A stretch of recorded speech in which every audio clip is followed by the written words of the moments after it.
Mr. Solicitor, why the mask? There's some. Lord, I had viral fever, my lord, 2-3 days back. So that I don't spread. So that's. You're feeling better now? I'm That doesn't grateful. deter the strength of his submission. Grateful. Yes, Mr. Upton. May it please the Lord.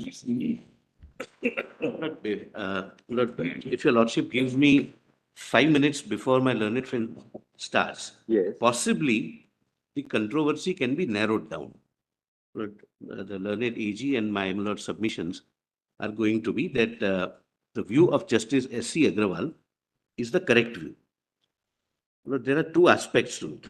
Both majority and minority go into two aspects: immunity, etc., under Article 105, and PC Act when the offence is complete. But I have read the judgment, my lord, fully.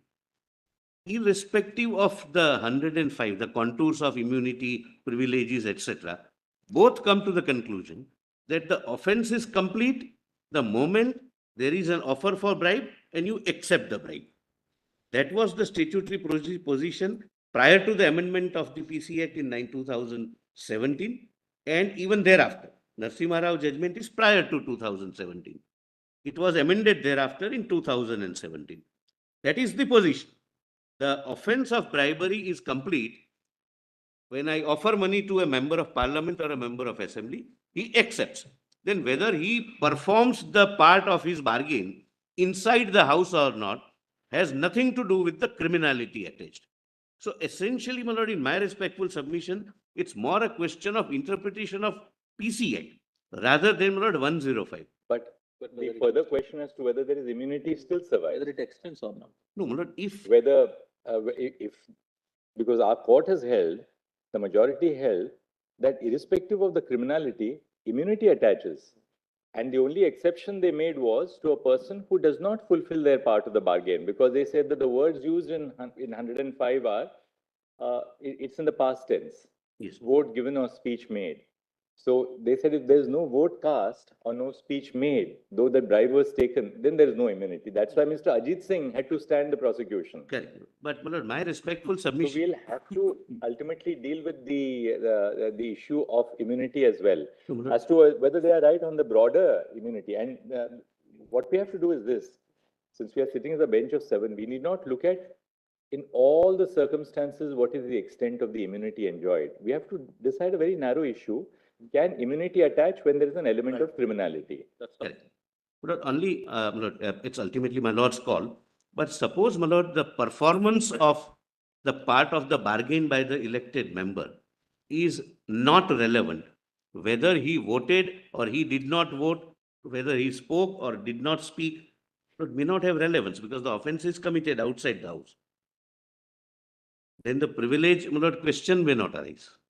No, but then actually you are right. But then we will have to say that the immunity does not attach. That's what you are also saying. Correct, my lord, correct. Ah. But on interpretation So we of. cannot then say that we don't have to go into whether there is immunity or otherwise. We'll have to say if the offence is committed outside, as you said, Yes, my lord.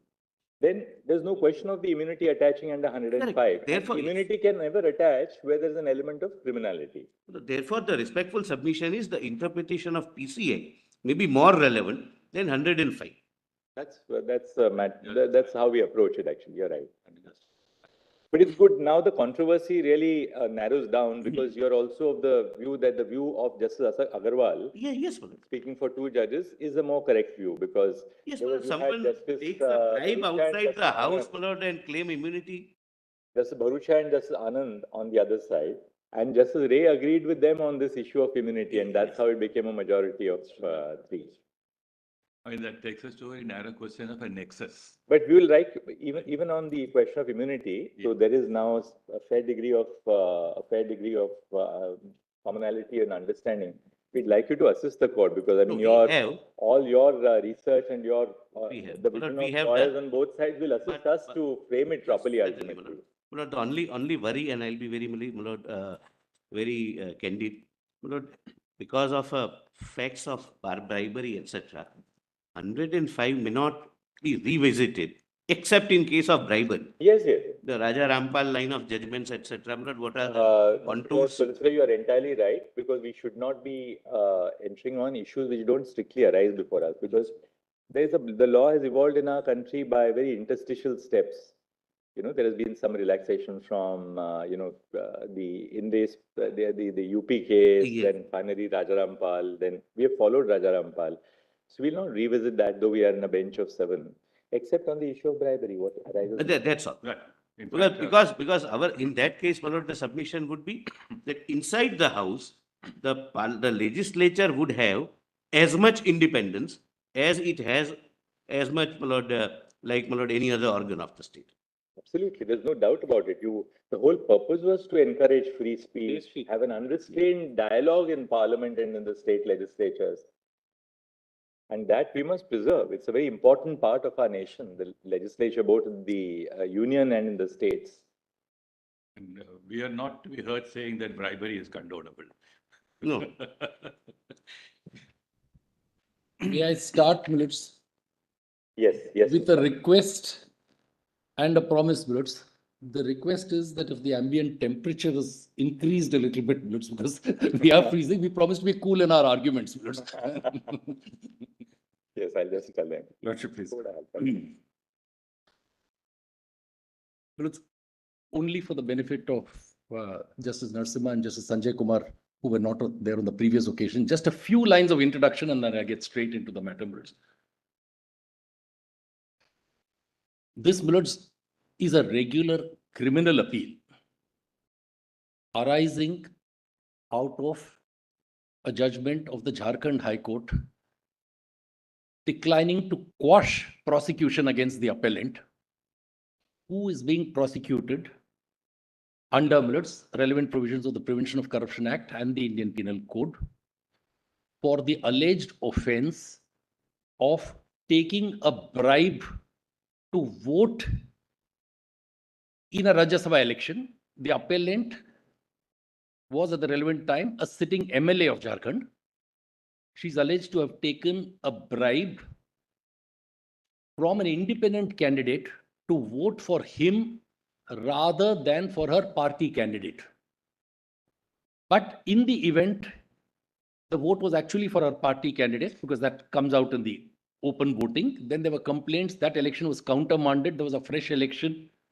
And again, she voted for her party candidate, etc. But she was sought to be prosecuted on this allegation. That is how, Millets, the matter arises.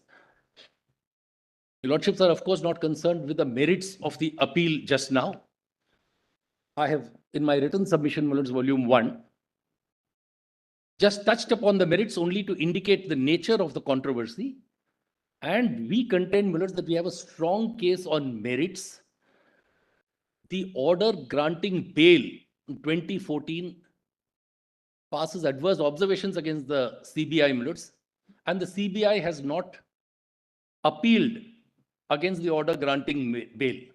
So apart from other things, Millets, apart from immunity, I have a strong case on merits, but of course, your Lordships are not concerned with that, Millets. Now, Millets, can I first place the language of the articles, then come to the order of reference, and then come straight to my submissions, Millets. Constitution Convention.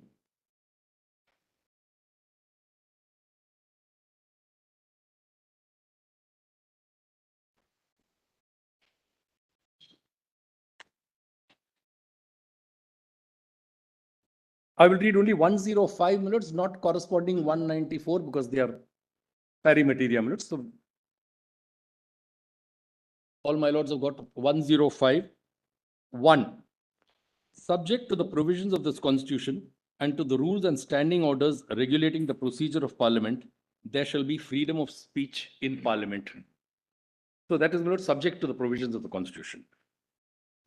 But, Millets, 105(2), no member of Parliament shall be liable to any proceedings in any court in respect of anything said or any vote given by him in Parliament.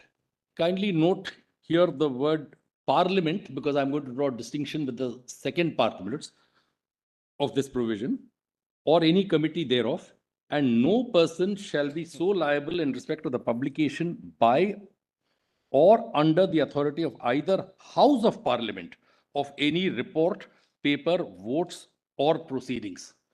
So the same clause, minutes of Article 1052 uses Parliament in two different contexts, minutes. One, Parliament, the other is House of Parliament, and I am going to make a submission on that, minutes, in due course. 3. In other respects, the powers, privileges, and immunities of each House of Parliament and of the members and the committees of each House shall be such as may from time to time be defined by Parliament by law, and until so defined shall be those of that House and its members and committees immediately before the coming into force of Section 15 of the Constitution, 44th Amendment Act, 1978. The provisions of clauses 1, 2, and 3 shall apply in relation to persons by virtue of this Constitution, who by virtue of this Constitution have the right to speak in and otherwise take part in the proceedings of a House of Parliament or any committee thereof as they apply in relation to members of Parliament. Therefore, my learned friend, the Attorney General, addresses Parliament, minutes, he will also have the same immunity. Now, minutes, may I take my lords straight to the order of reference dated 20th of September. It is, minutes, a detailed order of 16 pages, but for the present purpose, minutes, it's enough for me, minutes. This will be at page 3 of volume 3. Volume.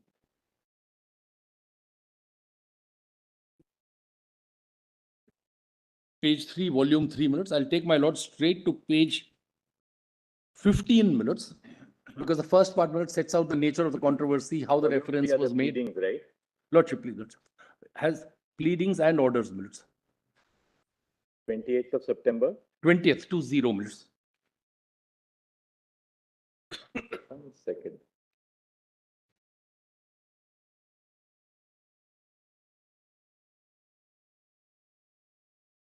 Got Well, it, it's sir? been able to locate it.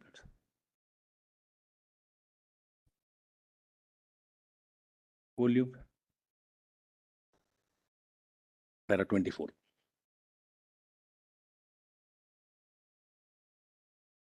I'll take my lord straight to para 24 at page 15.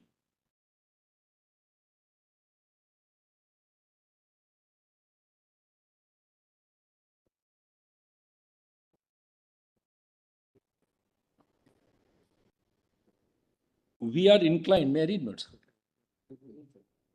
If all my lords have got minutes.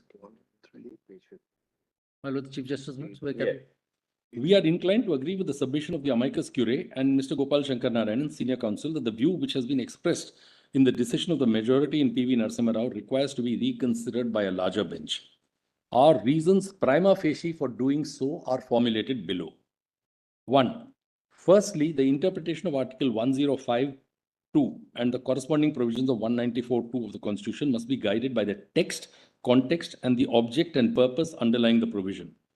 The fundamental purpose and object underlying Article 1052 of the Constitution is that members of Parliament, or as the case may be, of the state legislatures, must be free to express their views on the floor of the House or to cast their votes either in the House or as members of the committees of the House without fear of consequences. While Article 19(1)(a) of the Constitution recognizes the individual right to the freedom of speech and expression, Article 1052 institutionalizes that right by recognizing the importance of the members of the legislature having the freedom to express themselves and to cast their ballots without fear of reprisal or consequences. In other words, the object of Article 1052 or Article 194(2) does not prima facie appear to be to render immunity from the launch of criminal proceedings for a violation of the criminal law which may arise independently of the exercise of the rights and duties as a member of Parliament or of the legislature of a state. Secondly, in the course of the judgment in PV Narasimha Rao, Justice S.C. Agarwal noted a serious anomaly. if the construction in support of immunity under Article 1052 for a bribe taker were to be accepted, a member would enjoy immunity from prosecution for such a charge if the member accepts the bribe for speaking or giving their vote in Parliament in a particular manner and in fact speaks or gives a vote in Parliament in that manner. On the other hand, no immunity would attach and the member of the legislature would be liable to be prosecuted on a charge of bribery if they accept the bribe for not speaking or for not giving their vote on a matter under consideration before the House, but they act to the contrary. This anomaly, just as Agarwal observed, would be avoided if the words in respect of in Article 1052 are construed to mean arising out of. I'm going to contest that, Bruce. In other words, in such a case, the immunity would be available only if the speech that has been made or the vote that has been given is an essential or integral part for the cause of action for the proceedings giving rise to the law. And thirdly, the judgment of Justice S.C. Agarwal has specifically dwelt on the question as to when the offense of bribery would be complete. The judgment notes that the offense is complete with the acceptance of the money or on the agreement to accept the money being concluded and is not dependent on the performance of the illegal promise by the receiver. The receiver of the bribe would be treated to have committed the offense even when he fails to perform the bargain underlying the tender and acceptance of the bribe. This aspect bearing on the constituent elements of the offense of bribe finds elaboration in the judgment of Justice Agarwal, but is not dealt with in the judgment of the majority. I'm going to submit, Millets, that the fact that the majority did not specifically say when the offense of bribery is complete does not make a difference to the correctness of that conclusion, because Millets, the majority could not have thought otherwise. The offense of bribery was, after all, Millets, in criminal law complete earlier. But that, in my respectful submission, would not have a bearing on the question. We have already noted that efforts in seeking a review of the judgment in Narasimha Rao, and the rest I need not read much. Your Lordship only noted that previous attempts failed, but Your Lordships have considered it necessary to refer for the following reasons. Now, I have made a detailed written submission, which is volume 1, but from that written submission, only for the convenience of the court, I am handing up 6 bullet points, Upload because so that all the members of the bar in the court can also follow it.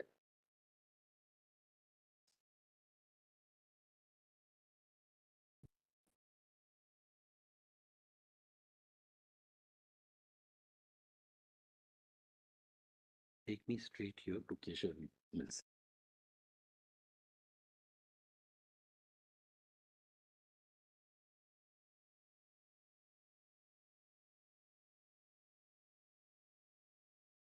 Yes, Mr. Lordship. Ramsey. Overruling.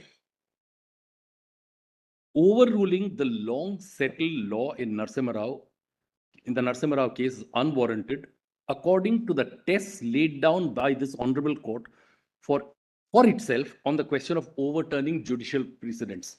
This is going to be my starting point, because this is the reference being made, and the reason for emphasizing this at the outset is to highlight the caution which the court has given to itself in the matter of overruling precedents.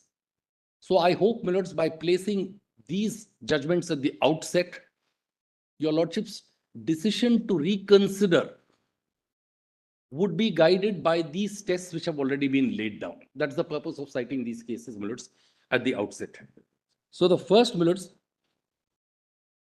is an early decision, Keshav Mills, Millets, which was an income tax case. And that, Millets, can we just actually read through your 6 points so that then we can go to Very the, well. then your judgments again. Lordship, please. 2, the concept of constitutional privileges and immunities is not in derogation of the rule of law, but is a distinct pillar in the constitutional edifice. This submission is made, Millets, in the context of Justice Agarwal's judgment and something which has been highlighted by those who are questioning the correctness of the majority, that this is the antithesis of the rule of law. My submission is going to be that no, it is perfectly consistent with the rule of law. The rule of law postulates constitutionalism, and one of the pillars of constitutionalism historically, traditionally, has been a regime of immunities and privileges as well. And so there is no inconsistency with the rule of law. 3, the so-called anomaly in the majority view in Narasimha Rao flows from the plain language of Articles 1052 and 194(2), and to whittle down their protective scope to adhere to what is seemingly logical, fair, or reasonable would be constitutionally unjustified. 4, the dissenting judgment in Narasimha Rao has erred in reading in respect of as arising out of. Such a reading is not warranted by either the plain language or intent of the provision. 5, the fact that the offense of bribery in criminal law is complete when the bribe is given and is not dependent on the performance of the promised favor is of no consequence to the constitutional immunity under Articles 1052, 194(2). Once a speech is made or a vote is given, the nexus in respect of is fulfilled. And my lords, finally, this is in the context, my lords, of the submission that in any case, voting for a Rajya Sabha election is not entitled to this immunity because it is not a vote. It is not a legislative vote. That is the submission.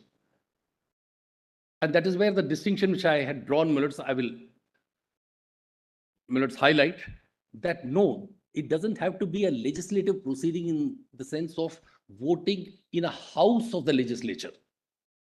It is part of a legislator's function as a legislator. Article 80 of the Constitution constitutes the electoral college for the Rajya Sabha. An MLA is constitutionally made part of that electoral college. So one of the essential duties of an MLA is to vote for a Rajya Sabha election. So this voting, though not on the floor of the house, but in the lobby of the house, is nevertheless a vote in the legislature. And so if there is a protection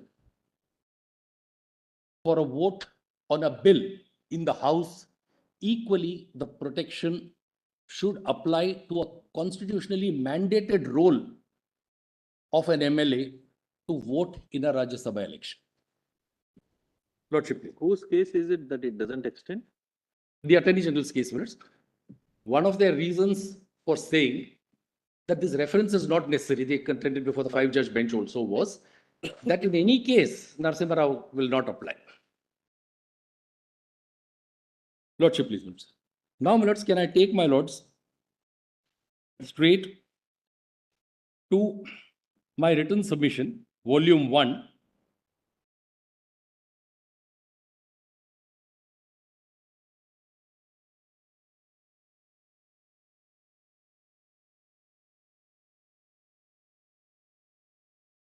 page 12 minutes, the relevant portion starts. Under the subheading D minutes, whether the concept of parliament. Just 1 second.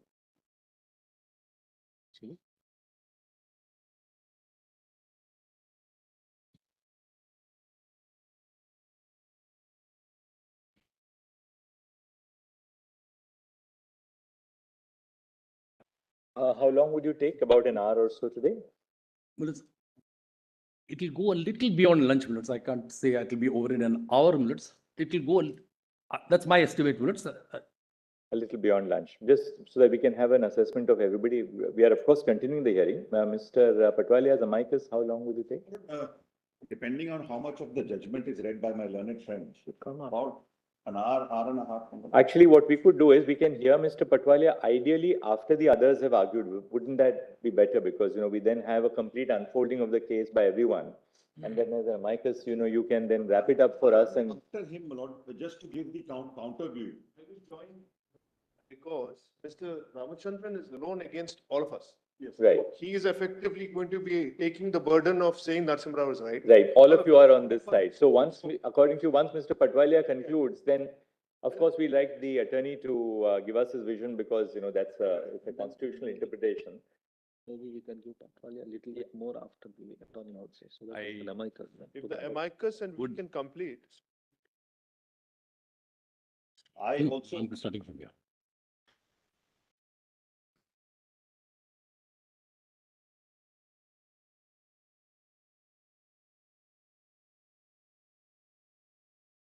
Why? Can it be like this in, Because the link will go in any case to us once I show. that if I have the benefit of the amicus assistant, Then you're. probably I can refine my thoughts further. Exactly. All right, then that's perfect. Then we'll hear Mr. Patwalia right after Mr. Ramchandran. And then, We are supporting the amicus. and then you can see what else is remaining. Of course, then the attorney can. Remains the attorney minus the learned SG. would- Of course, of course. We'll see, of course. We're here, right? No difficulty. But we like to hear an intervener only if a junior is arguing for the intervener, not if a senior is. Then we have enough seniors on but if you are arguing personally, then we'll give you an opportunity before the 7 judges. Then we don't hear Mr. Gopal Shankar Narayan. Who are really ready for argument. Well, the juniors who are ready, we'd certainly like to hear you because you must be given an opportunity to appear before the 7 judges. Page 12. By all standards, is tomorrow. Yes, Manoj, we all understand that. We all understand that.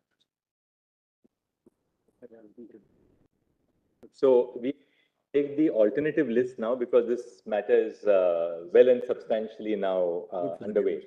So the other members of the bar who want to hear this matter, of course, you're most welcome to sit in the court, but we are not going to take the alternative list today. The alternative list will discharge the board. Yes. Yes. Page 12 of volume 1. Yes.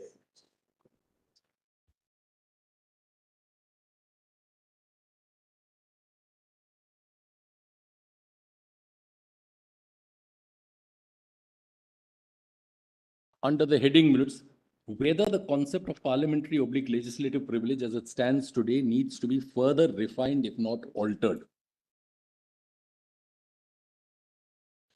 Yes. D, subheading D towards the bottom of page 12.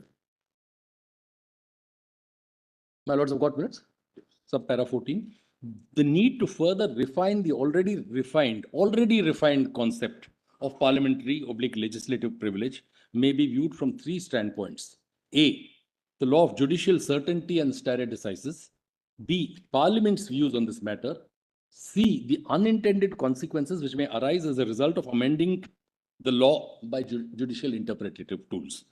Now, minutes on this aspect of judicial certainty, I've culled out the principles and I'll cite 3 or 4 cases, but just the relevant parts. It is a well-settled principle that law should not be unsettled merely on the ground that an alternative view appears to be more reasonable. A judicial precedent cannot be set aside unless A, certain patent aspects of the question had remained unnoticed and the attention of the court on the previous occasion was not drawn to any relevant and material statutory provisions or judicial decisions. B, there was an error in the previous judgment, provided the error had a serious impact on the general administration of law.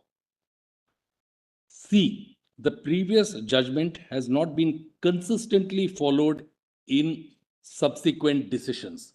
That doesn't apply here at all because this has held the field minutes for so long. D, there has arisen a social, constitutional, or economic change since the pronouncement of the previous judgment, necessitating a change in judicial stand. my lords, there can be a sea change in thinking, my lords, as in the 377 case, my lords, or in the context in which ADM Jabalpur was overruled. It was a complete change in thinking, my lords.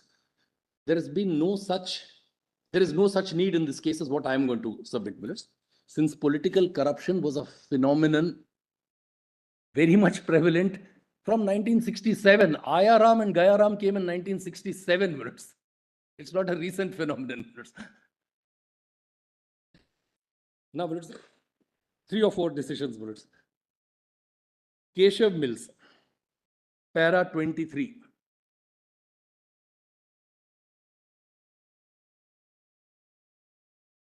Volume 5, 2 page 87 minutes and para 23 minutes at 294. Volume 5. Volume 5, page 287, the judgment starts.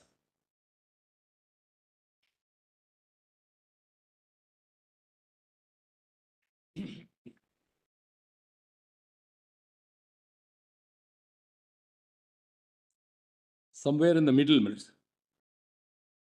Somewhere in the middle of para 23 at page 294.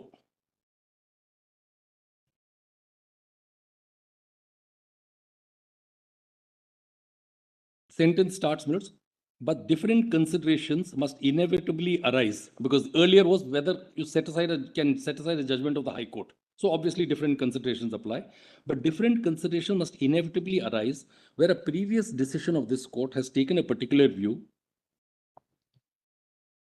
Justice Padiwal has got it, minutes? Which paragraph are you? Para 23 minutes at page 294. Thanks. It starts. In dealing with the dealing question. with That's right. As to whether the earlier decisions. That's right. That's right. Correct. Then, minutes, I'm taking my lord straight to the middle of the paragraph. Okay. But different consideration must inevitably arise where a previous decision of this court has taken a particular view as to the construction of a statutory provision, as for instance, section 66(4) of the Act. When it is urged that the view already taken by this court should be reviewed and revised, it may not necessarily be an adequate reason for such review and revision to hold that though the earlier view is a reasonably possible view, the alternative view which is pressed on the subsequent occasion is more reasonable. In reviewing and revising its earlier decision, this court should ask itself whether, in the interest of the public good or any other valid and compulsive reasons, it is necessary that the earlier decision should be revised. When this court decides questions of law, its decisions are, under Article 141, binding on all courts within the territory of India, and so it must be the constant endeavor and concern of this court to introduce and maintain an element of certainty and continuity in the interpretation of law in the country. Frequent exercise by this court of its power to review its earlier decisions on the ground that the view pressed before it later appears to the court to be more reasonable may incidentally tend to make law uncertain and introduce confusion which must be consistently avoided. That is not to say that if on a subsequent occasion this court is satisfied that its earlier decision was clearly erroneous, it should hesitate to correct the error.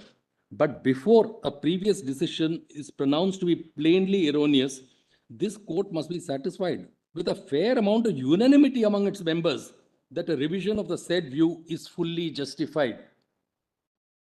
It is not possible or desirable, and in any case, it would be inexpedient to lay down any principles which should govern the approach of the court in dealing with the question of reviewing and revising its earlier decisions. It would always depend upon several relevant considerations. What is the nature of the infirmity or error on which a plea for a review and revision of the earlier view is based? On the earlier occasion, did some patent aspects of the question remain unnoticed? Or was the attention of the court not drawn to any relevant and material statutory provision? Or was any previous decision of this court bearing on the point not noticed? Is the court hearing such plea fairly unanimous that there is such an error in the earlier view? What would be the impact of the error on the general administration of law or on public good? Has the earlier decision been followed on subsequent occasions, either by this court or by the high courts? And would the reversal of the earlier decision lead to public inconvenience, hardship, or mischief? These and other considerations must be carefully borne in mind whenever this court is called upon to exercise its jurisdiction to review and revise its earlier decisions. These considerations become still more significant when the earlier decisions happen to be a unanimous decision of a bench of 5 learned judges of this court. Of course, this particular decision is not a unanimous decision. Then, But Mr. Ramchandran, in your formulation in para 15 of your written submission, Lordship, please, Manoj. you say a judicial precedent cannot be set aside unless, and Yes. then you sort of break up all the questions which are raised by Chief Justice Gajendra Gadkar into A, B, C, and D. Lordship, please. Now, what the judgment in Keshav Mill lays down are illustrative Lordship. of when a review can take place or Lordship. revision can take place, as they call it. They're not exhaustive. No, they say so much. That line, I read out that line which says it's not possible to give a complete.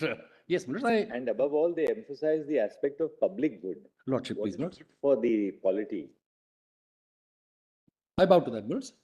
And I am going to submit, when I come to Narasimha Rao's judgment, that this court was the majority itself was very conscious of this concept, Millets, of public good.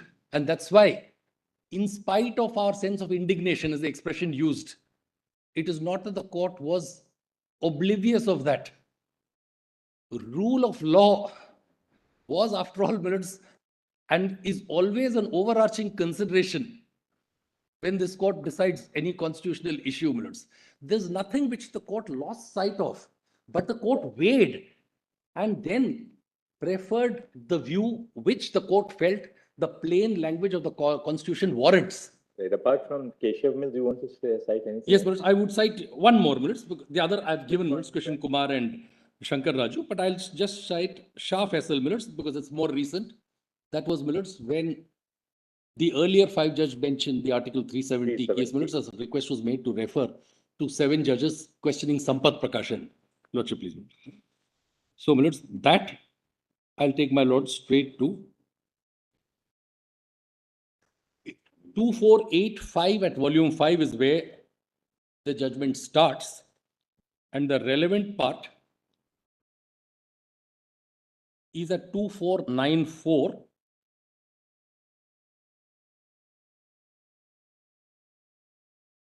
Para 17.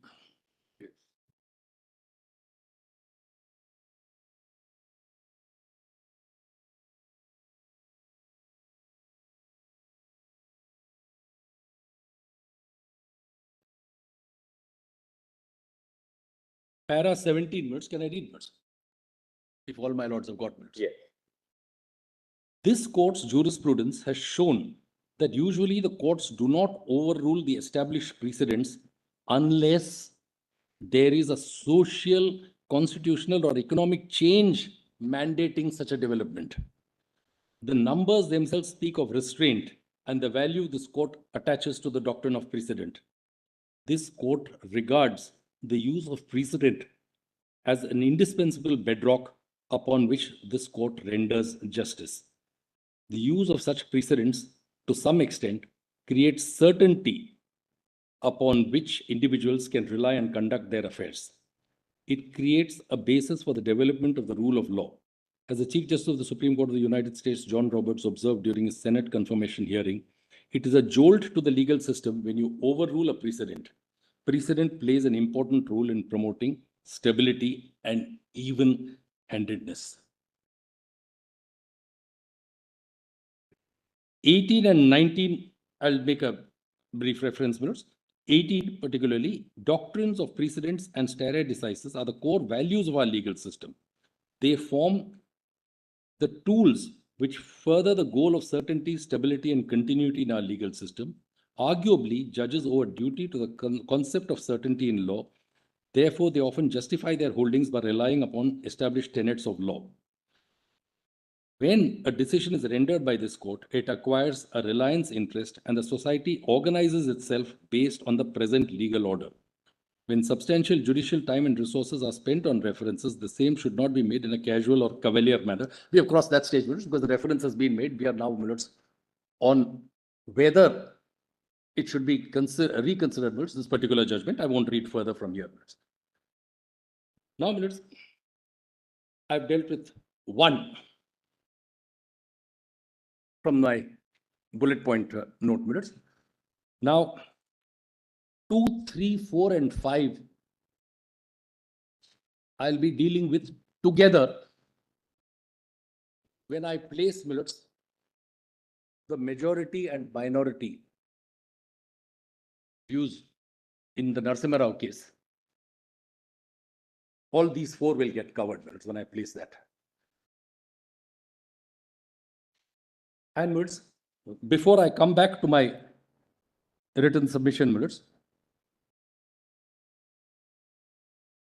I wish to draw attention to a passage from Blackstone, with regard to the origin of this concept of privilege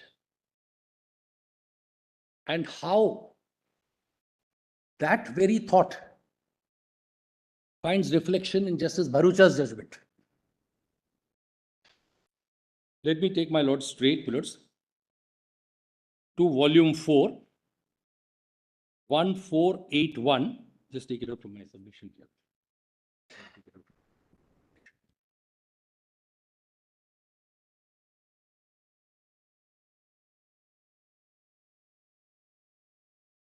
You take it.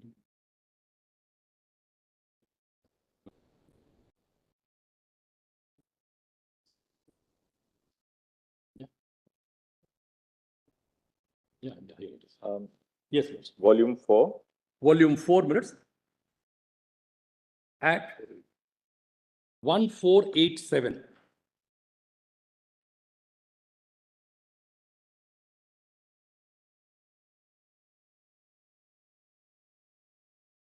If all my lords have got minutes, I can place the passage straight away. The privileges of Parliament, the lower part, the lower paragraph. The privileges of Parliament are likewise very large and indefinite, which has occasioned an observation that the principal privilege of Parliament consisted in this, that its privileges were not certainly known to anyone but Parliament itself. And therefore, when in 31, Henry VI, the House of Lords propounded a question to the judges touching the privileges of Parliament, the Chief Justice, in the name of his brethren, declared that they ought not to make an answer to that question, for it has not been used aforetime that the judges should in any wise determine the privileges of the High Court of Parliament, for it is so high and mighty in its nature, that it may make law, and that which is law, it may make no law, and the determination and knowledge of that privilege belongs to the Lords of Parliament and not to the justices. Privilege of Parliament was principally established in order to protect its members not only from being molested by their fellow subjects, but also more especially from being oppressed by the power of the crown. It therefore, all the privileges of Parliament were once to be set down and ascertained, and no privilege to be allowed. But what was so defined and determined, it were easy for the executive power to devise some new case, not within the line of privilege, and under pretense thereof to harass any refractory member and violate the freedom of Parliament. Therefore, the central thought which I wish to emphasize, based on the historical origin of privilege, is criminal law is one aspect of the public good, of public policy, but the independence of members of the Parliament from the crown, and in a democracy substitute it with a democratic executive. It is equally an important factor. And that is where I'll place that relevant passage from Justice Bharucha's judgment.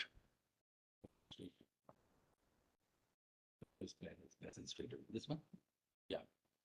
Now, my lords. This one. Yes, Mr. Ram. Yes, ma'am. No. Kindly give me a minute, sir. Yes. No, no, I'm on this. Take from the executive. It is not our end.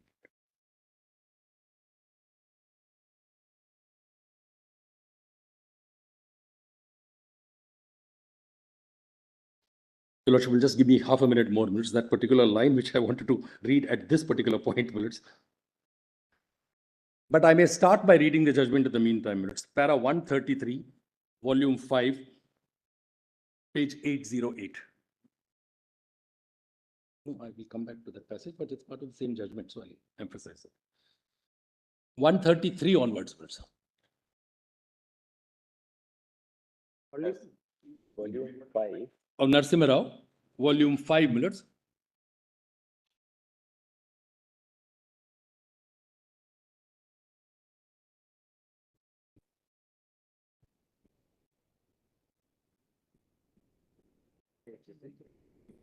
It's no? 136. Broadly. Para 133 onwards, I'm reading, minutes. Page number 808, minutes. Can I read, minutes? Yes. Broadly interpreted, as we think it should be, Article 1052 protects a member of parliament against proceedings in court that relate to or concern or have a connection or nexus with anything said or a vote given by him in parliament. The charges against the alleged bribe takers is that they were party to a criminal conspiracy and agreed to or entered into an agreement with the alleged bribe givers to defeat the no confidence motion by illegal means, namely to obtain or agree to obtain gratification other than legal remuneration from the alleged bribe givers as a motive or reward for defeating the no confidence motion, and in pursuance thereof, the alleged bribe givers passed on several lakhs of rupees to the alleged bribe takers, which amounts were accepted by them. The stated object of the alleged conspiracy and agreement is to defeat the no confidence motion, and the alleged bribe takers are said to have received monies as a motive or reward for defeating it. The nexus between the alleged conspiracy and bribe and the no confidence motion is explicit.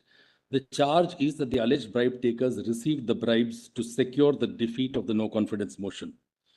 While it is true that the charge against them does not refer to the votes that the alleged bribe takers, Ajit Singh excluded, actually cast against the no confidence motion, and that it may be established he hoarded those votes, as the Attorney General argued, we do not think we can ignore the fact that the votes were cast, and if the facts alleged against the bribe takers are true, then they were cast pursuant to the alleged conspiracy and agreement.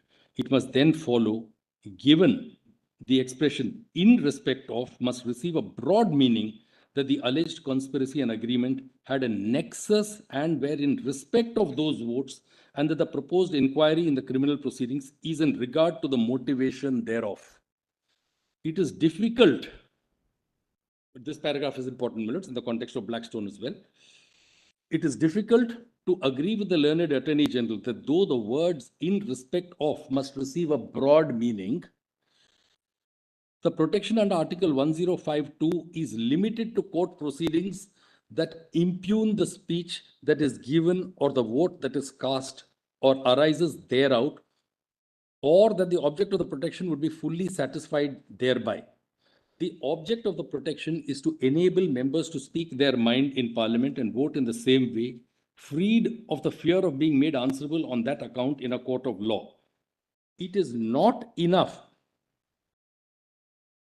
that members should be protected against civil action and criminal proceedings, the cause of action of which is their speech or their vote. To enable members to participate fearlessly in parliamentary debates, members need the wider protection of immunity against all civil and criminal proceedings that bear a nexus to their speech or vote. It is for this reason that a member is not liable to any proceedings in any court in respect of anything said or any vote given by him. Article 105 does not say what it would have if the learned Attorney General were right, that a member is not liable for what he has said or how he has voted, it would have then been worded differently. While imputing, this is important, Lords. I'm linking this to what Blackstone said then, Lords. While imputing no such motive to the present prosecution, it is not difficult to envisage a member who has made a speech or cast a vote that is not to the liking of the powers that be,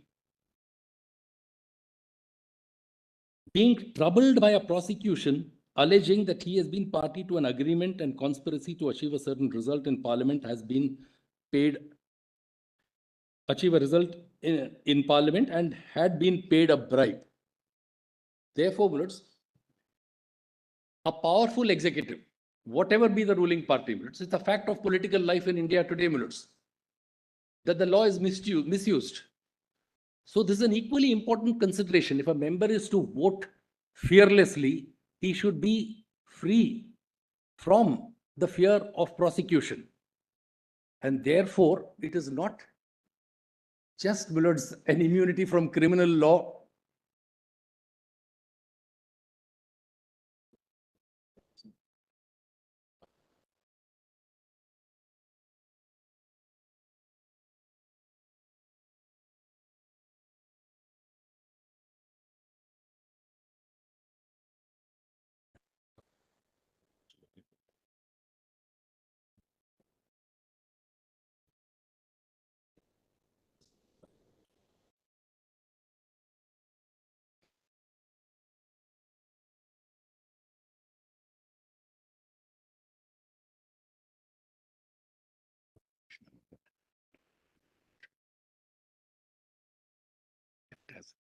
Right.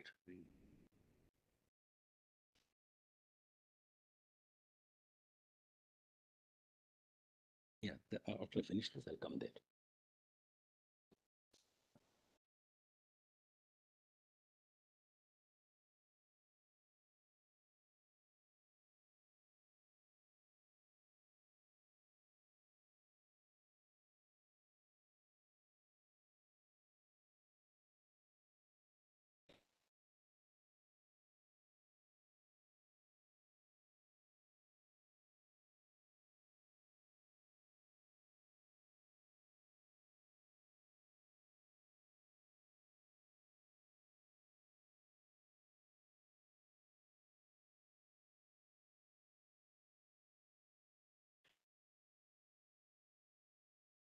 Para 137.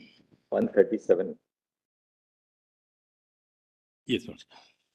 We are acutely conscious of the seriousness of the offense that the alleged bribe takers are said to have committed. If true, they bartered a most solemn trust committed to them by those they represented. By reason of the lucre that they received, they enabled the government to survive. But so they are entitled to the protection that the Constitution plainly affords them. Our sense of indignation should not lead us to construe the Constitution narrowly, impairing the guarantee to effective parliamentary participation and debate. So the majority was equally anguished, my lords. This is not an amoral judgment. The majority would have been as shocked as any court would have been, as any conscientious citizen would have been. But the majority said we must read the Constitution as it is written. And there is reason for it. Members need protection. And then, my lords, as far as criminal prosecution is concerned, you can't differentiate between corruption and defamation. If there is protection from criminal prosecution, it has to be in all respects, my lords. As long as it bears a nexus. In Ajit's case, my lords, this honorable court sufficiently refined it, my lords, in the recent Kerala Assembly case. If a member commits an act of vandalism, or, my lords, take an extreme case of a physical assault, then it is obviously not protected, because by no standard can it be said to have a nexus, my lords.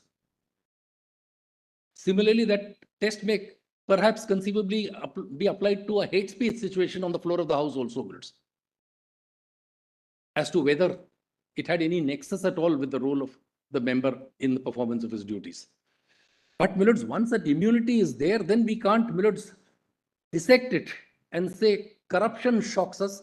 Defamation is of a different character. Defamation is more political in character. It has to be absolute protection, Millards. And therefore, Millards, this anguished conclusion of the majority, bearing in mind what weighed with the constitution makers, bearing in mind the historical background of privilege, is not even 25 years later something which would shock the conscience of this court, Millards. To repeat, Millards, political corruption is a fact of modern political life, and Millards, perhaps historical and ancient political life also, Millards.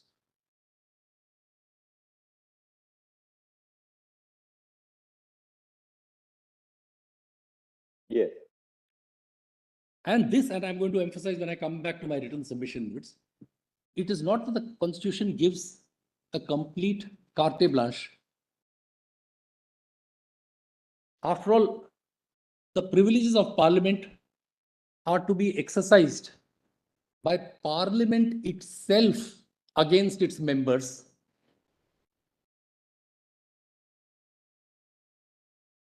And we may trust Parliament to do so on given occasions. In the early years, Millards, in the provisional Parliament, and I've given that instance in my written submission, I'll take my lot to that straight away, Millards. A member, one Mr. H.G. Mudgal,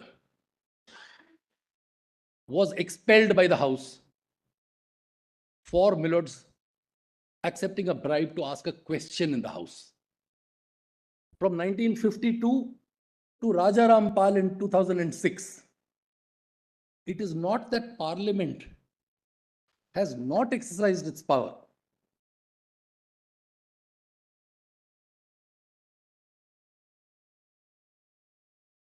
And so the Constitution leaves it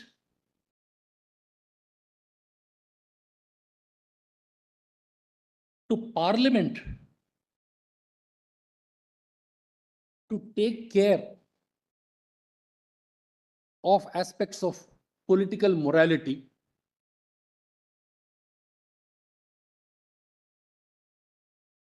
then I would respectfully submit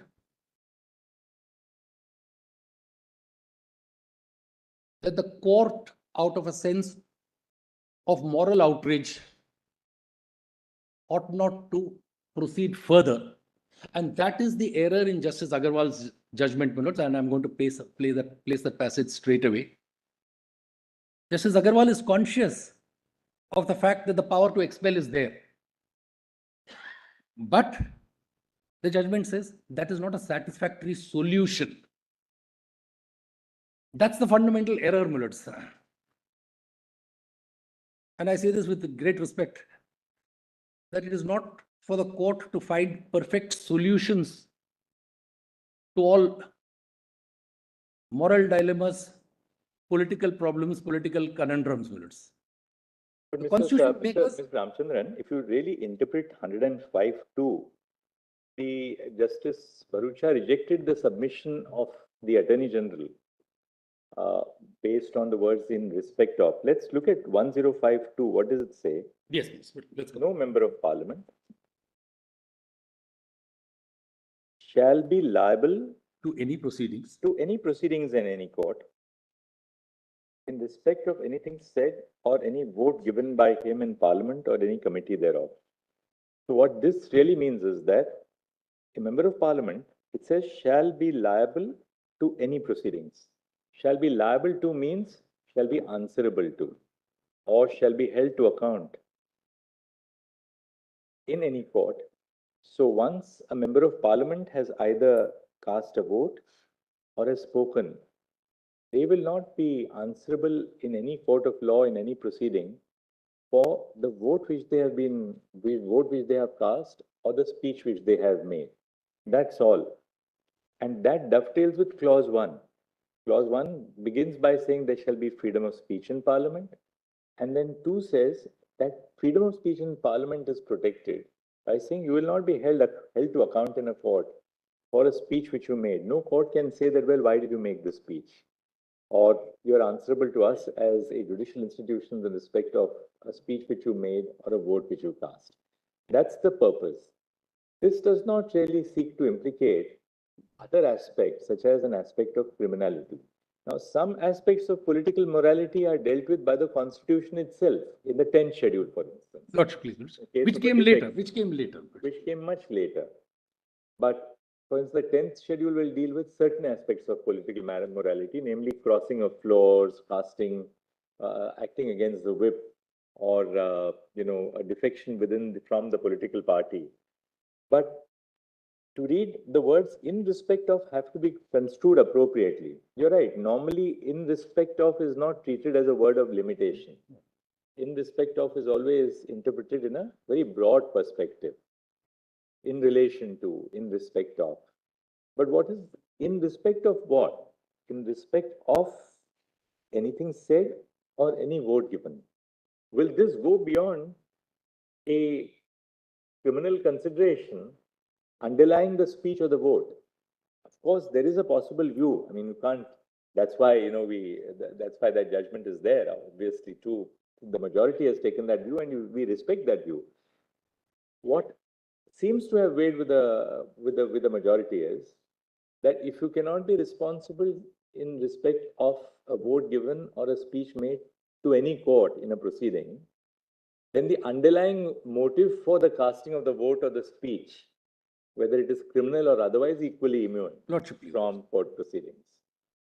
Lordship, please. And The question is whether you therefore stretch that in respect of to cover an underlying motive or an underlying consideration being criminal as also being immune, or whether does it stop with the vote cast or the speech which is given, and does it really also extend to a possible criminal misdemeanor in the casting of the vote or the making of the speech? just a respectful refinement of what my Lord the Chief Justice has put to me. Just But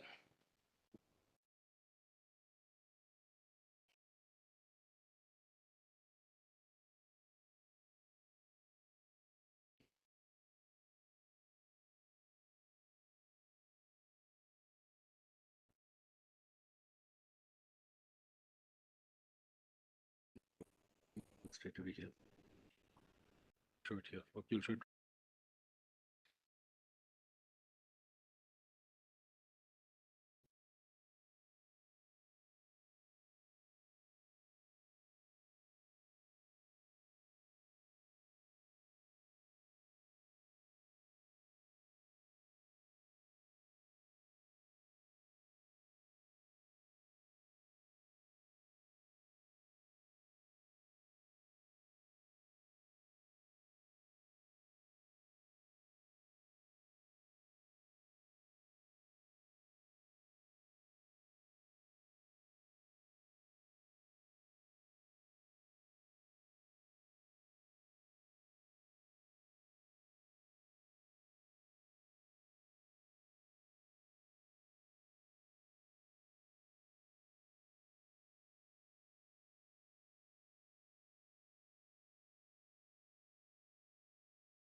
my Lord was Yes, I mean, this is the things. When one question is, the way you read sub-article 2 is perhaps is in 2 parts. The first part relates to the vote given by him in the parliament. Anything said or vote given. The later portion which comes after end, after the comma, talks about liability with respect to publication by or under the authority of either house of the parliament of any report, paper, vote or proceedings. This later portion talks about the liability with respect to publication, etc. The first part talks about the vote as well as what is said. There is a distinction there. Sorry to interrupt, also member of parliament versus person. First part is member of parliament, second part is person. No person shall be. Person. liable. So Correct, therefore, right, there is a right. clear distinction there. So whether with the expression in respect of attached to the first part is a question perhaps that just came to my mind. Lordship, please, Lord. That is one thing. Lordship, please. Does it attach to a pristine situation where a member of a parliament says or votes in a parliament? This has to be read in consonance with the first sub-article 1. Maybe there is perhaps a distinction there because, as they say, publication also, Yes, Master. and what is published with respect to the proceedings of the house also attaches some amount of immunity. That is what is said. So the Lok Sabha debates, the Rajya Sabha debates. There could be something, yes, Lord. And that will also attach to a staff of the legislature. The Secretary General of the Lok Sabha, Yes, Lord, it's the printer and publisher also. Mhm. who will publish a report of the text of the proceedings in the parliament, would be equally immune because no person shall be liable in respect of the publication. Therefore, the use of the word person, Person. because they are Much expanded broader. beyond the member concerned. That's right. There's a long English parliament. Private public. Right. That's by or under the authority, something which is an authorized publication of parliament.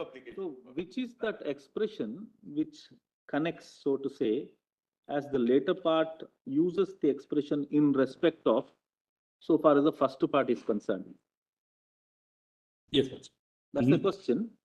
That's a question. Lordship, please, Lord. But otherwise, the other principle that the concept, the activity of corruption, which occurs outside the house, has got nothing to do with what is said and the vote which is being made in the parliament. That's the first part of it. But what, according to you, controls that, Yes, Lord. the first part? I'll read the sentence again. I'll read the clause again. No member of parliament My question was slightly different.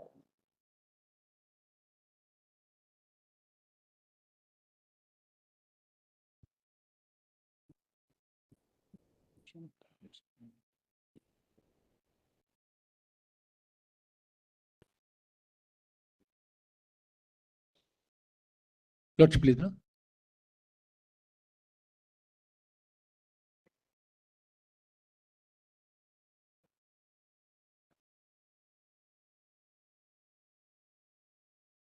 So that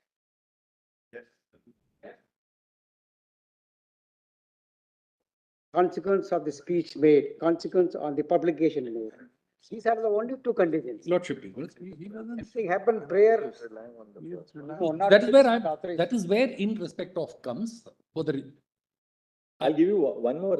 Suppose a bribe has been taken by a member of the legislature for casting a vote in a particular manner, for making a speech. A court cannot therefore say that please invalidate this vote because it was motivated by a bribe. Suppose a person is convicted for the offense of bribery. Can a court say that therefore that vote should be excluded in computing the parliamentary majority? Suppose 20 members of the legislature are proved to have accepted a bribe.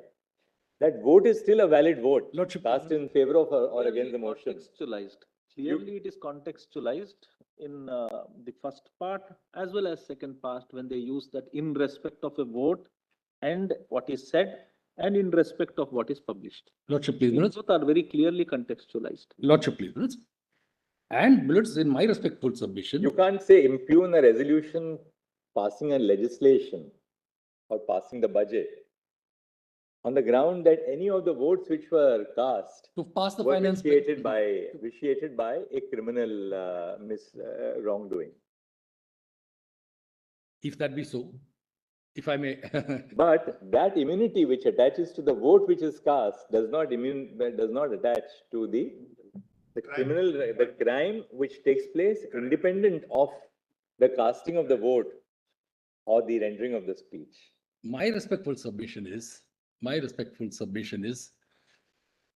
if the crime, the anterior crime. So let us assume, Millards, and that is a matter of law, Millards. There can be no two views about Let me it. That put the it- offense. Let me put your argument at its best, at the highest. Lordship, please. That the anterior crime of accepting a bribe for casting a vote or making a speech is integrally related Lordship, to please. the casting of the vote or the making That's his of the argument. speech. That's That the is my point. argument, Millards, and that is And my once both are integrally related, according to you, the immunity must attach to both. in respect That's of the submission approval there. Justice Yeah, Narasimha's that's question the also argument. is The reason of highlighting what you have said of in the previous quotation of Blackstone is as it becomes necessary because of the reason that the executive Lordship, perhaps please. has a control over the members through some manner or the other. So therefore, the need for an immunity to Grateful. extend even to that. Grateful. That's your argument. I'm grateful. And apropos Yeah, the just- observation. we'll just elaborate what chief is saying is this. In a case where, let us assume there's a bribery, voting take place. Then on the question of validity of the vote, a decision is made within the parliament, that cannot be questioned. No, it cannot. That To that undoubtedly extent- cannot To be. that extent, there is a casual connection, Lordship, please. notwithstanding that. But other things is they stand apart, the criminality stands apart. That has got nothing to do with the parliament. But that is where my argument that in respect of To that extent, the parliament can, the house can go into whether bribe is there or not, whether vote is there or not, to that extent it can go into. To either validate or invalidate the vote, it can go into.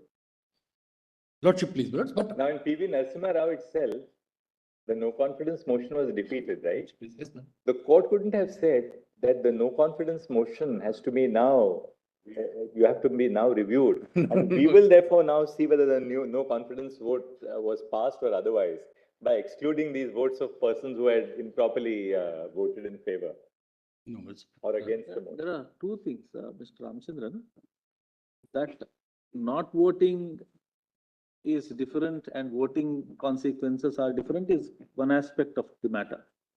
Another aspect of the matter is the scope and extent of the immunity. Yes, That we need to balance the constitutional intendment of to what extent the constitution intended that the immunity must be extended in the context of speech as well as the vote. Lordship, please, How Millards. deeper it is depending on what kind of a mischief could happen with the executive intervention. So that's a matter of interest. Lordship, please. Just And to just expand this, what we are saying, it can at best be restricted to the business which the parliament expected to transact. Nothing more, as Manala said, let us take some murder takes place. Now, can we say that parliamentary privilege? no, We are trying to take Yeah. the larger proportion. Then nothing can be done. Supposing some decision is taken, it can be questioned. it can be, Millards. So it can be only restricted to the freedom of speech and expression. No, there always has to be a nexus with an MP or MLA's work or duty as an MP or MLA, Millards. And this is without, Millards, I'm not going to my later submission that voting for Rajya Sabha also, not just legislative voting, is also part of the work of an MLA, but it has to be connected with that. And therefore, apropos the observation of the learned Chief Justice as to whether in respect of can be stretched, that was my Lord the Chief Justice's observation. There, my respectful submission is, it is not a question of stretching. The question is, can in respect of be restricted? Can in respect of be restricted? We are not stretching. The language is plain and unambiguous because there is a nexus, there is a causal connection. Then can it be restricted or whittled down? Because it is a crime of a particular nature, which is morally abhorrent. My respectful answer on the plain language of the Constitution is no, it can't be whittled down. We are not expanding in respect of, we are unjustifiably restricting in respect of, which ought not, Millards, to be done. Can I, Millards, take, my lords, to Justice Agarwal's judgment, just a couple of paragraphs. Paras 45 and 47, volume 5, page 751.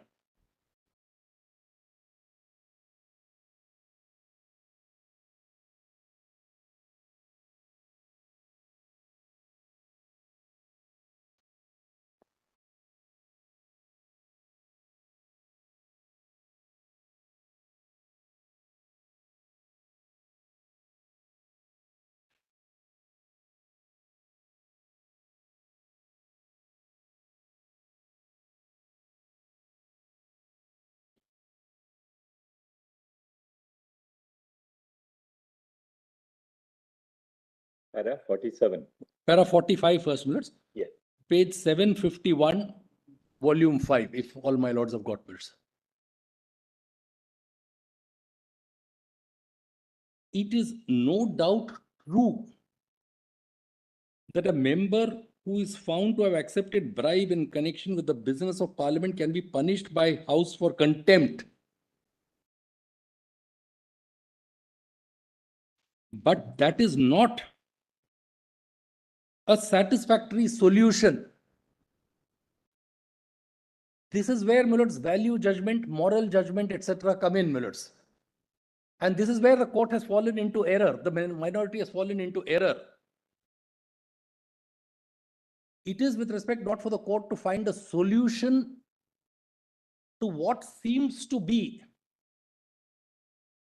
illogical, let's put it even more strongly, unfair in the Constitution. No, it is there in the Constitution. It is part of the original Constitution. And therefore, that exemption, that exception, that immunity is as much a part of the pillar of the Constitution, and therefore not in the basic structure kind of test words, but that is also part of the Constitution. That's part of the constitutional architecture. Then, minutes. Paras 46 and 47. The expression in respect of has to be construed in this perspective. The cases cited by Sri Rao do show that this expression has been construed as having a wider meaning to convey some connection or relation in between the two subject matters to which the word refers. Words refer. But as laid down by this court in State of Madras versus Swastik Tobacco Factory, the expression has received a wide interpretation, having regard to the object of the provisions and the setting in which the said words appeared. The expression in respect of an Article 1052 has therefore to be construed keeping in view the object of 1052 and the setting in which the expression appears in that provision. As mentioned earlier, the object of the immunity conferred under Article 1052 is to ensure the independence of the individual legislators. Such independence is necessary for healthy functioning of the system of parliamentary democracy adopted in the Constitution. Parliamentary democracy is a part of the basic structure of the Constitution. An interpretation of the provisions of Article 1052, which would enable a member of Parliament to claim immunity from prosecution in a criminal court for an offence of bribery in connection with anything said by him or a vote given by him in Parliament or any committee thereof, and thereby place such members above the law, would not only be repugnant to a healthy functioning of parliamentary democracy, but would also be subversive of the rule of law, which is an essential part of the basic structure of the Constitution. It is settled law that in interpreting the constitutional provisions, the court should adopt a construction which strengthens the foundational features of the basic structure of the Constitution. No doubt about that, there is no quarrel with that proposition. The expression in respect of precedes the words anything said or any vote given in Article 1052. Apropos Justice Narasimha's question, Millers. The words anything said or any vote given can only mean speech that has already been made or a vote that has already been given.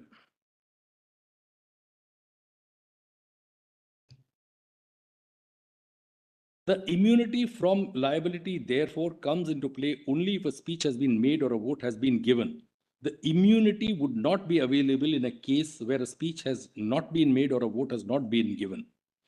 Where when there is a prior agreement wherein a member of parliament has received an illegal consideration in order to exercise his right to speak or to give his vote in a particular manner on a matter coming up for consideration before the House, there can be two possible situations. There may be an agreement wherein a member accepts illegal gratification and agrees not to speak in parliament or not to give his vote in parliament. The immunity granted under Article 1052 would not be available to such a member, and he would be liable to be prosecuted on the charge of bribery in a criminal court. What would be the position if the agreement is that in lieu of the illegal gratification paid or promised, the member would speak or give his vote in parliament in a particular manner, and he speaks and gives his vote in that manner?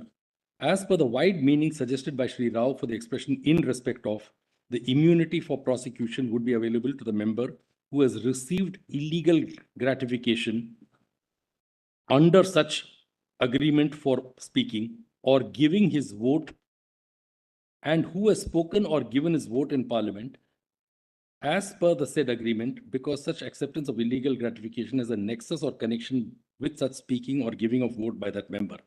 If the construction placed by Sri Rao on the expression in respect of is adopted, a member would be liable to be prosecuted on a charge of bribery.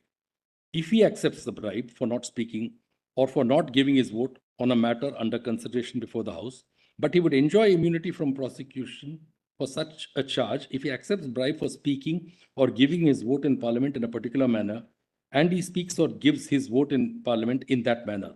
It is difficult to conceive that the framers of the Constitution intended to make such a distinction in the matter of grant of immunity between a member of parliament who receives bribe for speaking or giving his vote in parliament in a particular manner and speaks or gives his vote in that manner, and a member of parliament who receives bribe for not speaking or not giving his vote on a particular matter coming up before the House and does not speak or give his vote as per the agreement as to confer an immunity from prosecution on charge of bribery or on the charge of bribery on the former, but denying such immunity to the latter. Such an anomalous situation would be avoided if the words in respect of in Article 1052 are construed to mean arising out of.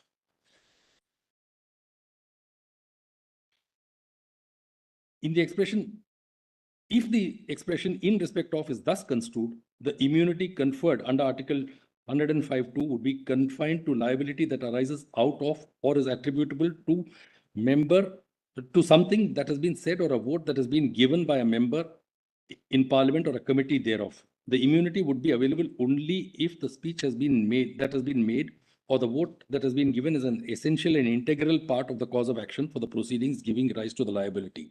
The immunity would not be available to give protection against liability for an act that precedes the making of the speech or giving the vote by a member in parliament, even though it may have a connection with the speech. So, in respect of is here, but that is sought to be whittled down by saying, no, it must be in respect of. Of course, this distinction which Justice Agarwal makes, Yes, Williams. there is in that sense an agreement with the majority also, because that is how how Ajit Singh was held not to be immune by the by the majority as well.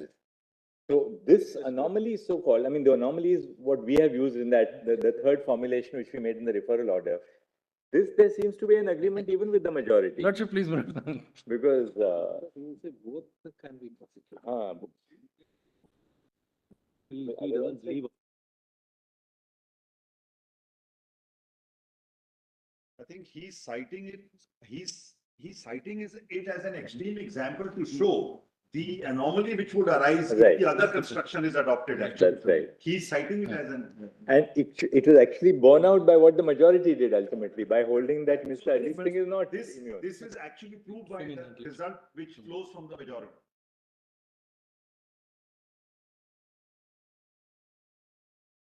The mistake, the error with respect here is this, that the compendious expression in respect of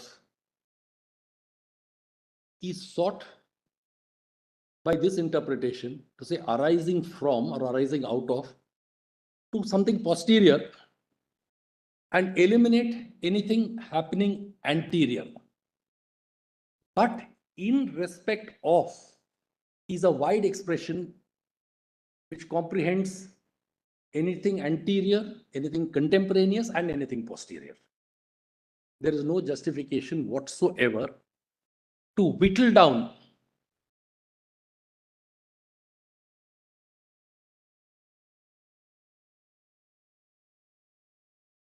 I would go so far as to say, be doing violence to language if we were to read in respect of in this manner. And this reading flows only from a sense of moral outrage and with a view to devising what the court feels is a satisfactory solution, because what obtains today under the constitutional scheme, according to the minority, is not a good enough solution. That's good enough. Come back to one more. Come back to.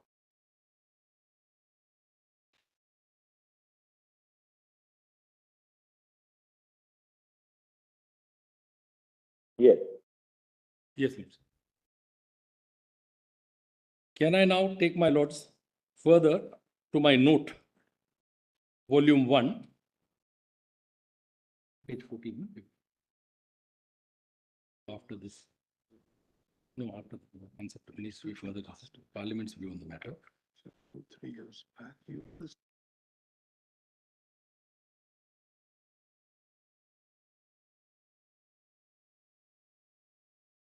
Look at page 14 of my written submission, volume 1.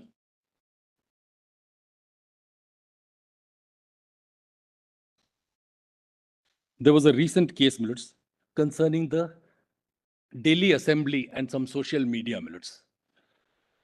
Para 18, page 14, volume 1. Yes.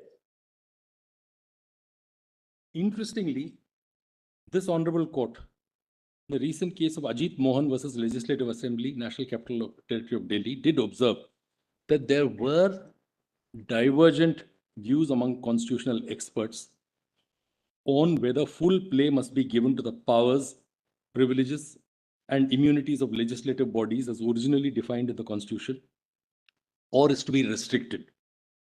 However, despite the divergence of views, this honorable court declined to express or impose its views on the matter, and justifiably so, as held by this honorable court. Such opinion would have to be debated before Parliament or legislature of the state to come to a conclusion one way or the other. It is not even a subject matter where it could be said that any one opinion must prevail, or a nudge must be given by this court, or a recommendation must be made for consideration by the legislative body. The court has left it, Millets, to the legislature. Considering, Millets, we assume the historical background, the high constitutional status which privileges themselves have occupied in constitutions all over the world. Then, Millets, page 15. What has Parliament felt, Millets? Because after all, the criticism has been voiced over the years, Millets. And this is always a vexed issue. Parliamentary Standing Committee reports, the relevance of which was recognized by this Honorable Court in Kalpana Mehta, are documents that reflect parliamentary oversight. The 48th report of this committee on the Lokpal Bill was tabled before both houses of Parliament on 9/12/2011. Section 17 of the Lokpal. I'm sorry. Section 17 of the Lokpal Bill, which related to the jurisdiction of the Lokpal, contained a subsection 2, which prevented the Lokpal from inquiring into any matter connected with the allegations of corruption against any member of either House of Parliament in respect of anything said or a vote given by him in Parliament or any committee thereof covered under the provisions contained in Clause 2 of Article 105 of the Constitution. A perusal of the 48th committee report indicates that the committee had indeed extensively discussed the need to omit Section 17(2) from the bill, so that the Lokpal could indeed inquire into allegations of corruption against MPs. In this context, my lords, of vote given, and the following was the outcome of the said discussion. The committee itself observed that Article 105 did not provide MPs immunity or protection from disciplinary proceedings or sanctions initiated and conducted by Parliament itself. A reference was in fact made to this Honorable Court's verdict in the Raja Rampal matter. B. Vote, conduct, or speech within the House was intended to promote independent thought and action without fetters within Parliament. The immunity for vote, speech, or conduct within the Houses of Parliament does not in any manner leave culpable MPs blameless or free from sanction. In fact, they are liable to and have in the recent past suffered severe parliamentary punishment, including expulsion from the Houses of Parliament for alleged taking of bribes amounting to as little as rupees 10,000 for asking questions on the floor of the House. Certain oft-cited instances of expulsion of MPs and MLAs for alleged breach of parliamentary and legislative privileges are as follows. A, my lords, I have given Mr. A.J. Mudgal's case. Then, my lords, B, my lords, Y.R. Meghavale was expelled by the Madhya Pradesh Assembly for assaulting the Deputy Speaker of the House. That expulsion was affirmed.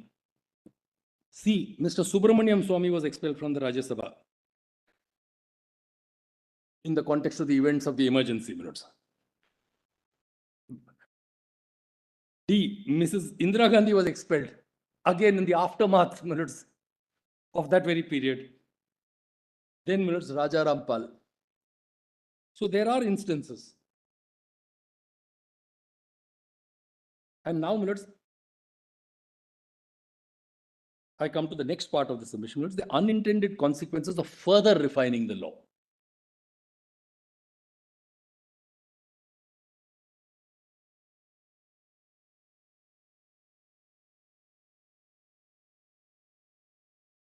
Yes. As stated, para 22 minutes. Earlier herein, the purpose of the immunity conferred under Articles 1052 and 194(2) was never to create a class of super citizens, but to insulate MPs and MLAs from the might of the executive. Can I just pause here a minute? Super citizen is a concept which was very much present before the court in Narasimha Rao also, because when you're talking of privilege, the analogy which comes immediately to mind is super citizen, but all constitutional immunities, immunities to governors, immunities to the president, in that sense, because they are a class apart, they are treated differently. Was never to create a class of super citizens, but to insulate MPs and MLAs from the might of the executive. Votes given and speeches made in the legislature usually relate to matters proposed by the party in power, and every such party would have a natural desire to eliminate as much opposition as possible, or at the very least cause a sense of fear among opposing legislators. The parliamentary privilege and immunity conferred upon MPs, MLAs, if further whittled down, would only enhance the prospect of abuse of the law by political parties in power. The following hypothetical, yet very probable examples seek to illustrate this submission, assuming that this Honorable Court declares criminal offences by legislators being unprotected by Articles 105, 194(2), even if they relate to votes made or speeches given in Parliament or legislature. First instance we are given minutes is a case of bribery. A political party X enjoys a very thin majority of 7 seats in a legislative assembly, 5 of which are filled by independent MLAs. The opposition parties form an alliance, and this alliance declares its intent to introduce a no confidence motion following the unearthing of a scam. Given the sensitivity of the issue, the Speaker is constrained to grant leave for...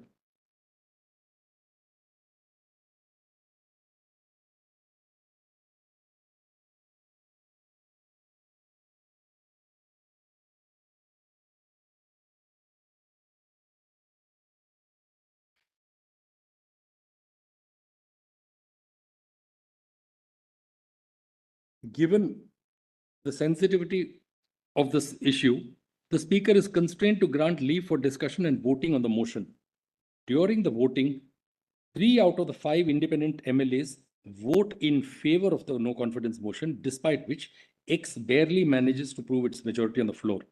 Embarrassed by the negative votes of the said 3 independent MLAs, the leader of X lodges frivolous FIRs against them, alleging that they had voted after having agreed to take bribes from the opposition party. The MLAs are consequently arrested, and by the time they are able to procure bail for themselves, they miss out on debates or other important bills which were laid before the House during their absence. But if the court is to take cognizance of reality, as the court does, Millards, always, if political corruption is a fact of life, misuse of the law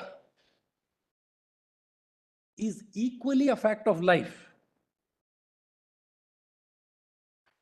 And this court has often come to the protection of either ordinary citizens or politicians who have suffered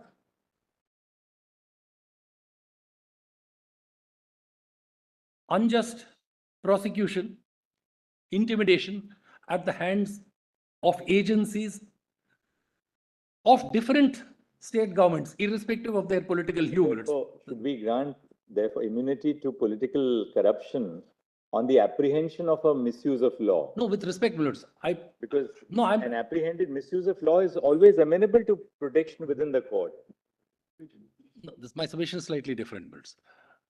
My submission is that since this apprehension of misuse has been at the root of the very grant of privilege and immunity from historical times, it's not that the court is today giving some fresh chit or blanket of immunity. The fact of misuse of persecution by the powers that be is a historical fact of life, whether by powerful monarchs or by powerful executives or even by weak executives in order to survive. Therefore, the court is only being asked to continue what has stood the test of time. Yes. Then, Millards, I give another example of a hate speech. I don't need to read it out, Millards.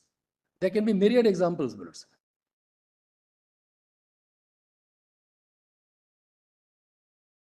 Yes. Then, Millards, kindly come to para 25 at page 20. Okay, before that, Millards, para 24. Indeed, it does not require much effort to think of other hypothetical examples of adverse consequences of truncating the already truncated ambit of parliamentary public legislative privileges. While these examples are hypothetical, no doubt, what is not hypothetical is the fact that legislators would be extremely cautious, if not wary, to make statements or give votes against the ruling party in the event the immunity conferred by 1052 and 194(2) is chiseled even beyond its present form, exposing legislators to prospects of criminal proceedings for votes made or speeches given in the legislature merely to equate legislators to common citizens of the country would only result in them performing their legislative duties with fear and fetters as against without fears and fetters, which was the original intent of legislative privilege in the first place. And Millards, if the concept of chilling effect, which your lordships have applied in the context of freedom of speech to ordinary citizens, the concept of chilling effect, Millards, must equally apply in a context like this, Millards.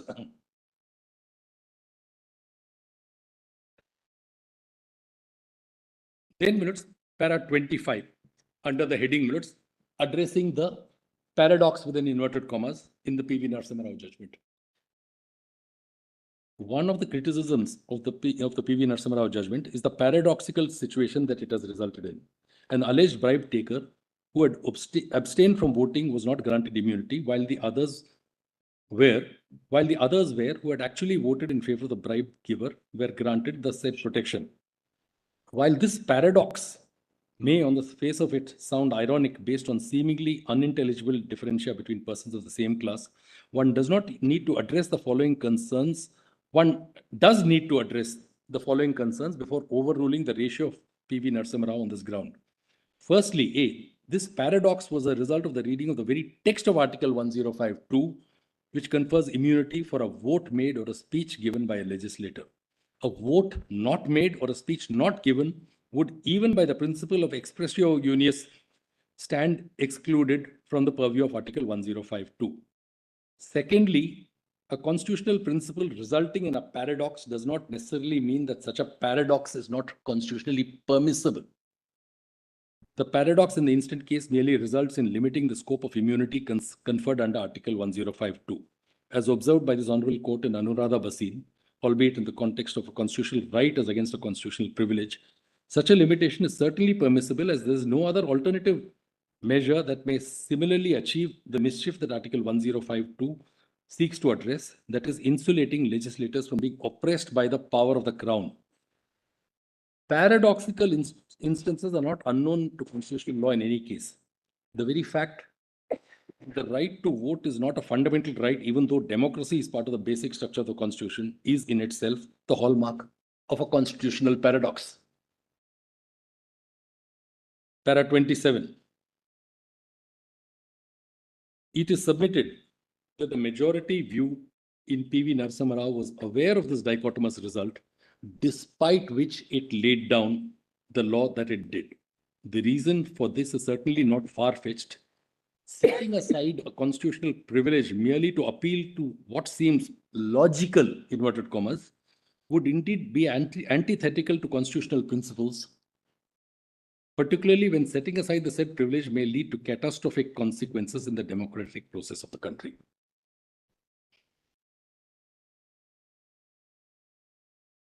Dr. Pleasures.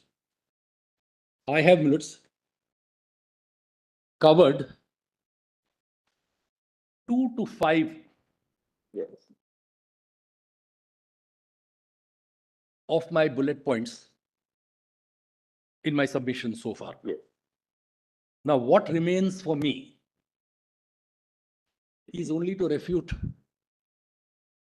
the argument of the CBI that voting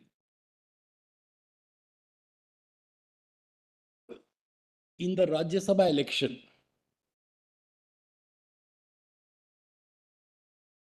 is not the sort of vote contemplated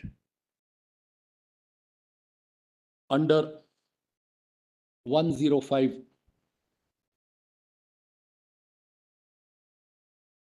2 or 194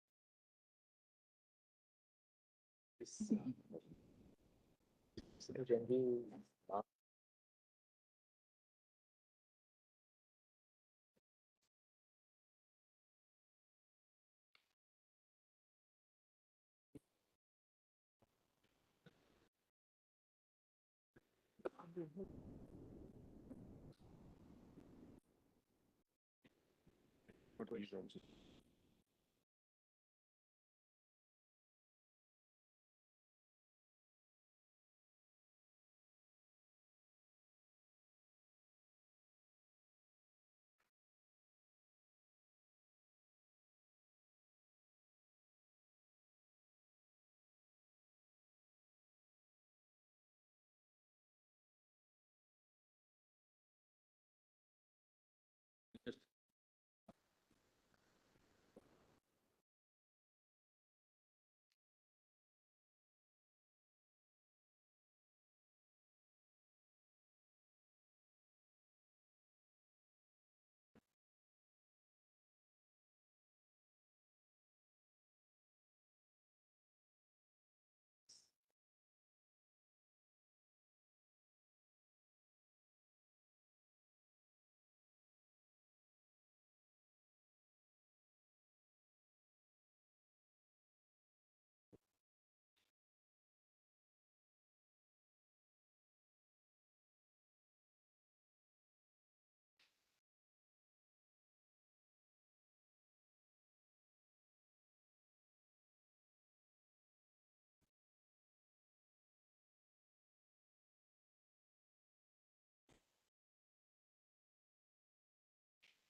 I'm sorry, minutes. In my zeal to stick to time, Yes. though there is still time minutes, I omitted to point out two things, minutes, before I come to this last part, minutes. Pages 8 and 9 Of the same submission. of the same submission, minutes. Without reading in detail, I'll just draw the court's attention.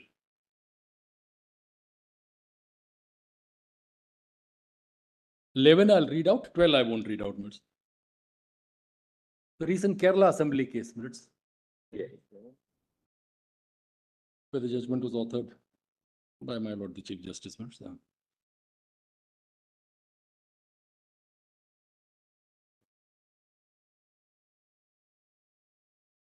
That was my judgment, right? Yes, Indian. perfect. Where they threw furniture at each other in the Kerala.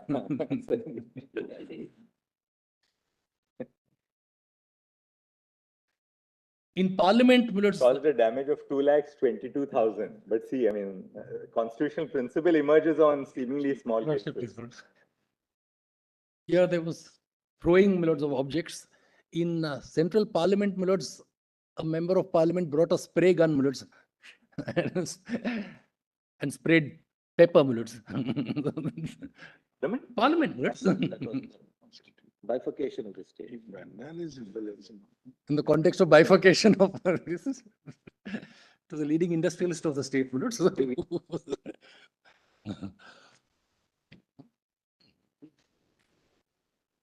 Yes.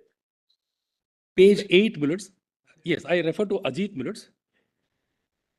And I just want to read out from the summary of the principles which your lordships have culled out from Narasimha Rao minutes. A. Immunity was granted to the legislators in the PV Narasimha Rao case since the connection between the alleged conspiracy, the bribe, and the no confidence motion was explicit. B, given the principles of constitutional supremacy in India, this court does have the power and authority to determine if a particular case falls within the ambit of Articles 194(2) and 1052. C, the purpose of bestowing privileges and immunities to elected members of the legislature is to enable them to perform their functions without hindrance, fear, or favor. D, the first limb of Article 194(2), which provides absolute immunity to members of the Legislative Assembly, is a manifestation of the freedom provided in Article 194(1). Then, para 12, courts in the UK and Canada have, post the Narasimha Rao judgment, followed a similar approach when confronted with issues pertaining to parliamentary public legislative privileges. A necessity test has been uniformly applied to ascertain whether the immunity sought to be invoked was necessarily connected with legislative functions. Then, minutes, given instances of all those cases of different jurisdictions, I won't read minutes. Yeah. Which one?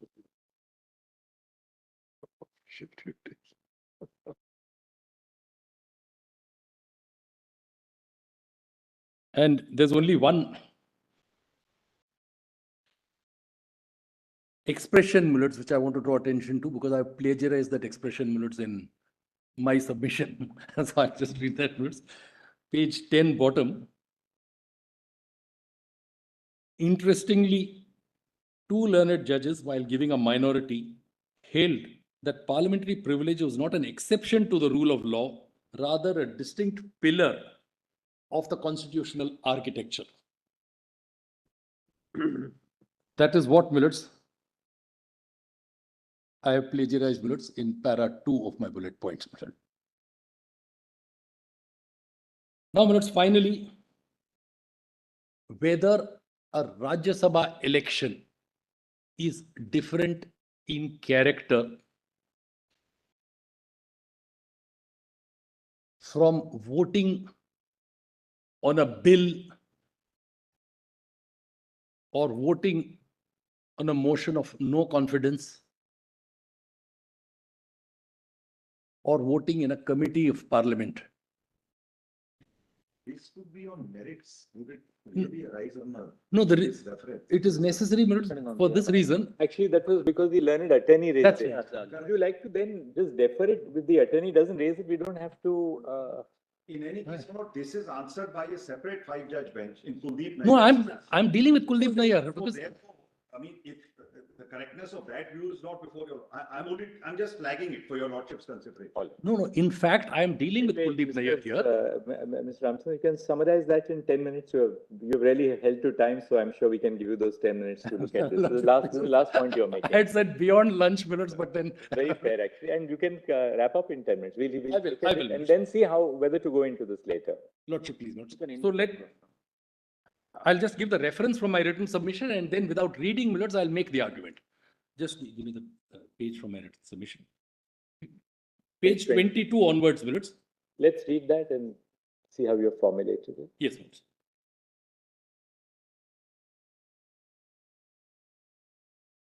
Page 22, F.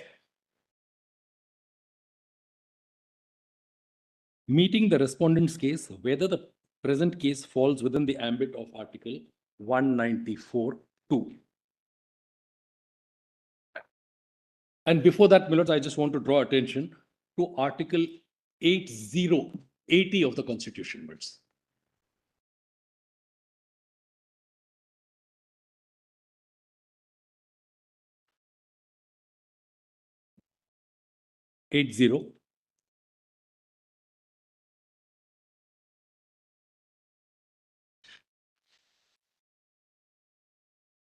Dealing with Millards, the Council of States, the Rajya Sabha. 84, subclause 4. The representatives of each state in the Council of States shall be elected by the elected members of the Legislative Assembly of the state in accordance with the system of proportional representation by means of the single transferable vote. Therefore, voting in the Rajya Sabha is one of the duties of an MLA enjoined by the Constitution, not by the Representation of People Act. And so the argument is going to be, where is the scope for saying that this voting is not that voting?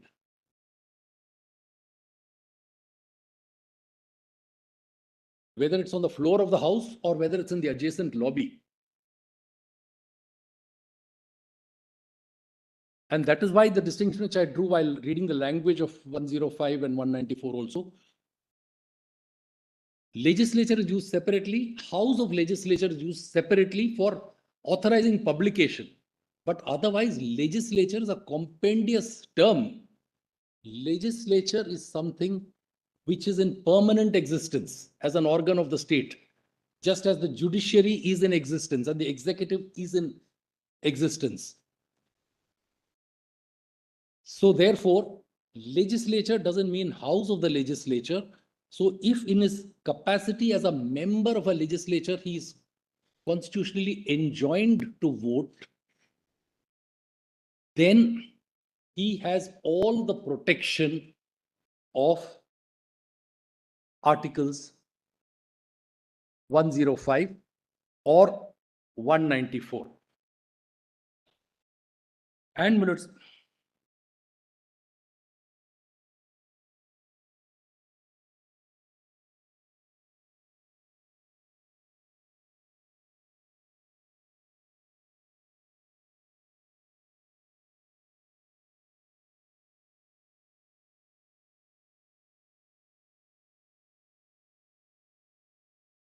At page 23 minutes.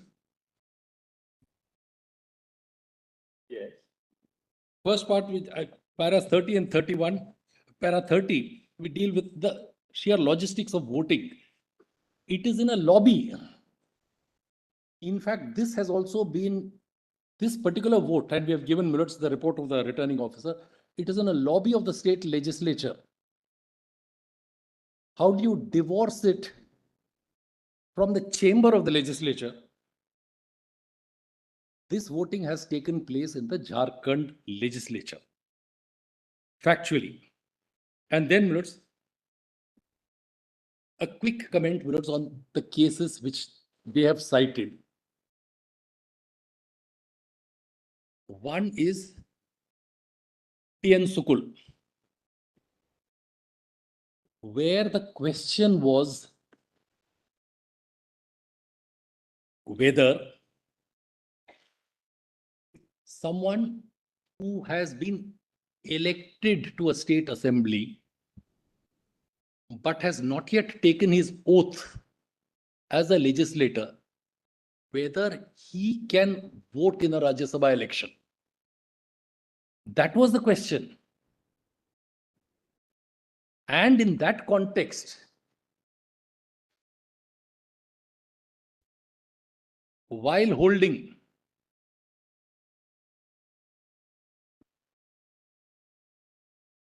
Yes.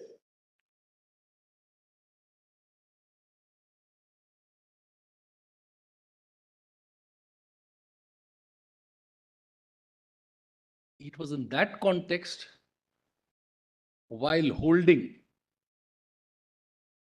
that his vote was valid, he was entitled to vote, that this court said that voting in the Rajya Sabha is different from voting on a bill as a member of the House, and that Mr. Sukul's vote would be valid. No question of immunity or privilege arose. So contrary to the submission made by the Union of India, the facts of the case are relevant. You can't look at the statement of law in the abstract. It arose in the context of this factual submission.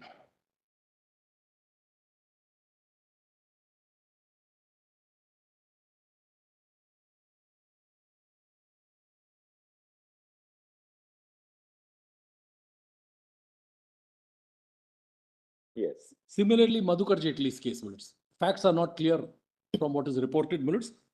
But again, it followed P.N. Sukul in this context.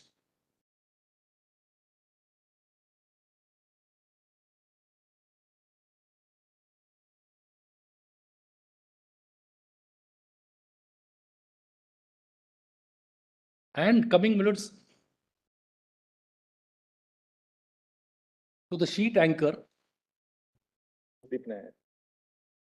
of both the Attorney General submission and the learned amicus submission, which is Kuldeep Nair, so clearly distinguishable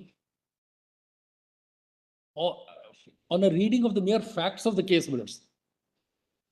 Kuldeep Nair challenged 2 amendments. One is the domicile requirement, domicile in a particular state before you could stand for the Rajya Sabha from that particular state.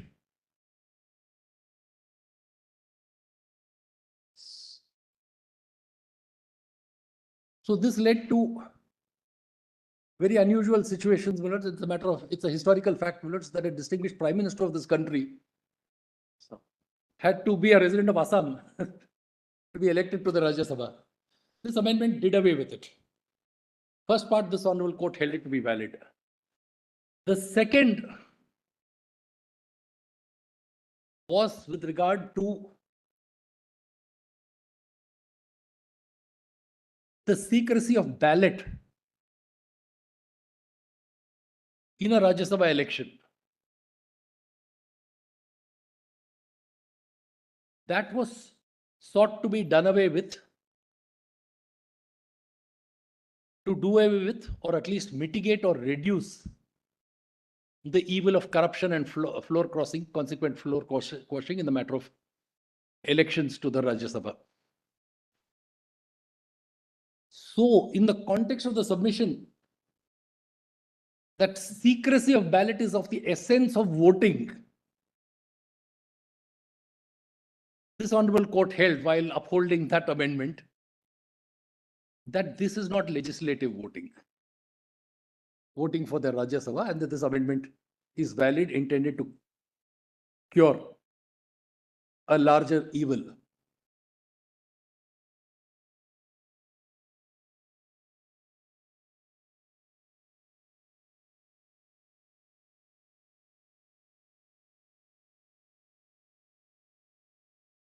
Where was the question of immunity or privilege involved in any of these cases, and how are these cases being cited against me to say that 194 immunity does not inure to my benefit?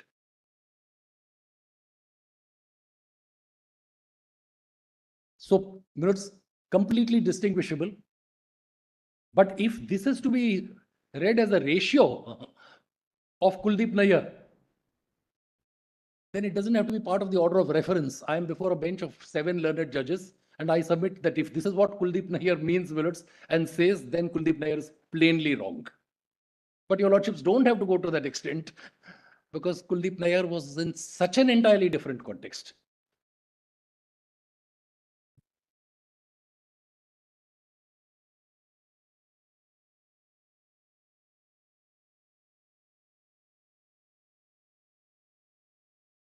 Yes. I conclude, Willets,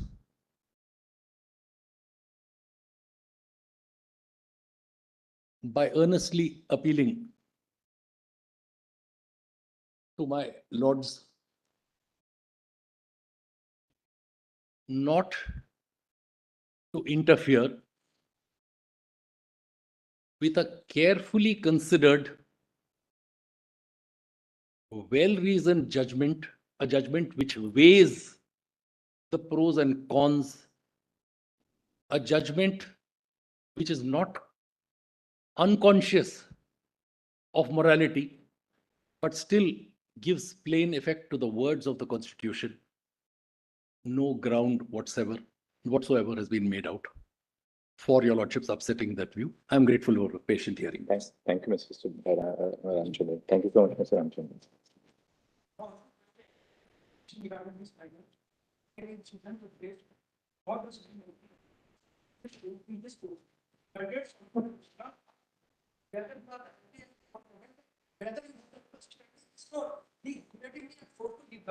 How he can ask me that I have the locus or not, sir? This court have to say that I have the These locus or not. discussions and parleys at the bar are never made a grievance of before the court, Mr. Counsel. There's some tradition, there's some, exactly as Mr. Shankanayan says, these are privileged. Sir, he is the second highest officer of the court and he That's all right. should maintain the decorum of the court. All right, that's all right. This is not a subject matter of this reference, yes.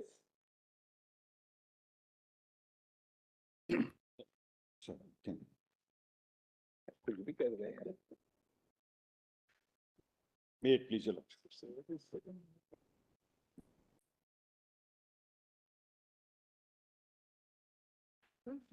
I didn't want to interrupt in this matter. It is not my dignity to interfere. That's why. But what was said is to offer a seat for so assisting me. Sir, And so that just- sort of- just- One second, sir. One second, sir. Mister, the Attorney General is on his feet. Please We observe just some asked him- dignity of the court. You must observe the dignity of the court. The Attorney General has a right of audience. He is speaking. He is the senior most member of the bar. He's addressing the court. Allow him to say, allow him to speak. Yes. We just asked him whom are you representing? That's about all. I think we should have asked. He could not have asked that question. I think we are wrong. That's about all. All right, we'll leave it at that. We will leave it at that now. That's all right. Mister, we'll leave it at that. We are not going to hear you on this. Leave it at that. Yes, Mr. Patwalia. May it please your lordship.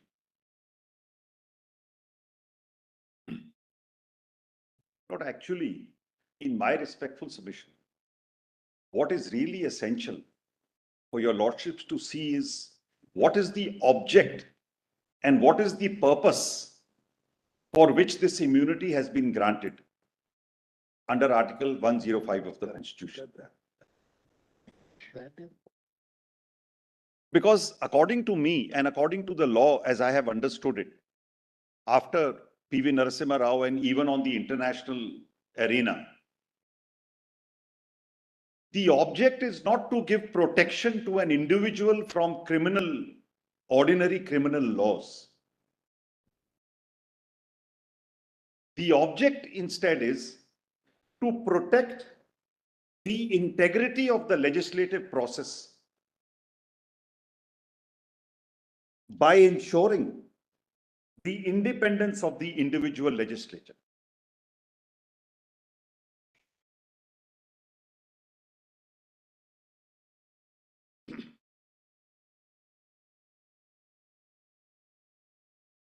And once that be the object, the view, of course, of Justice Agarwal, according to me, is the correct view. And unless there is participation in a legislative process, there is, in my respectful submission, no question of the immunity kicking in.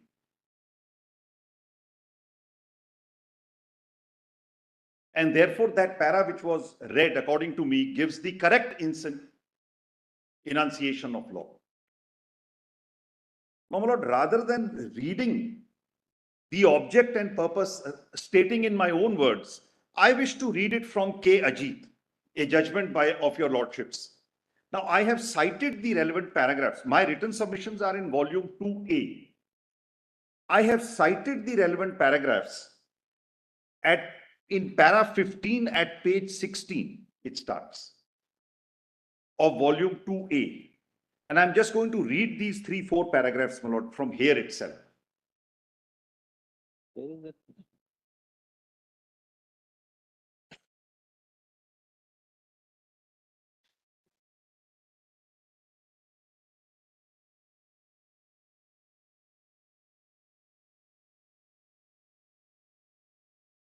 This is, my lord, a judgment rendered by my lords and authored by my lord the Chief Justice, my lord, in 2021. So it actually covers the entire earlier period and also gives a brief background of the historical perspective.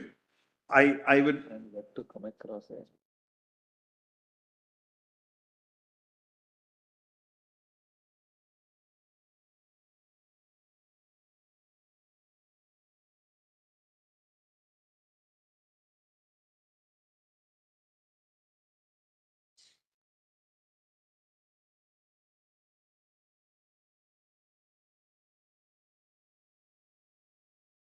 Yes. May I just take your lordships to para 44 first? Where are you reading? Mr. Page 16, my lord, Page 16. para 15.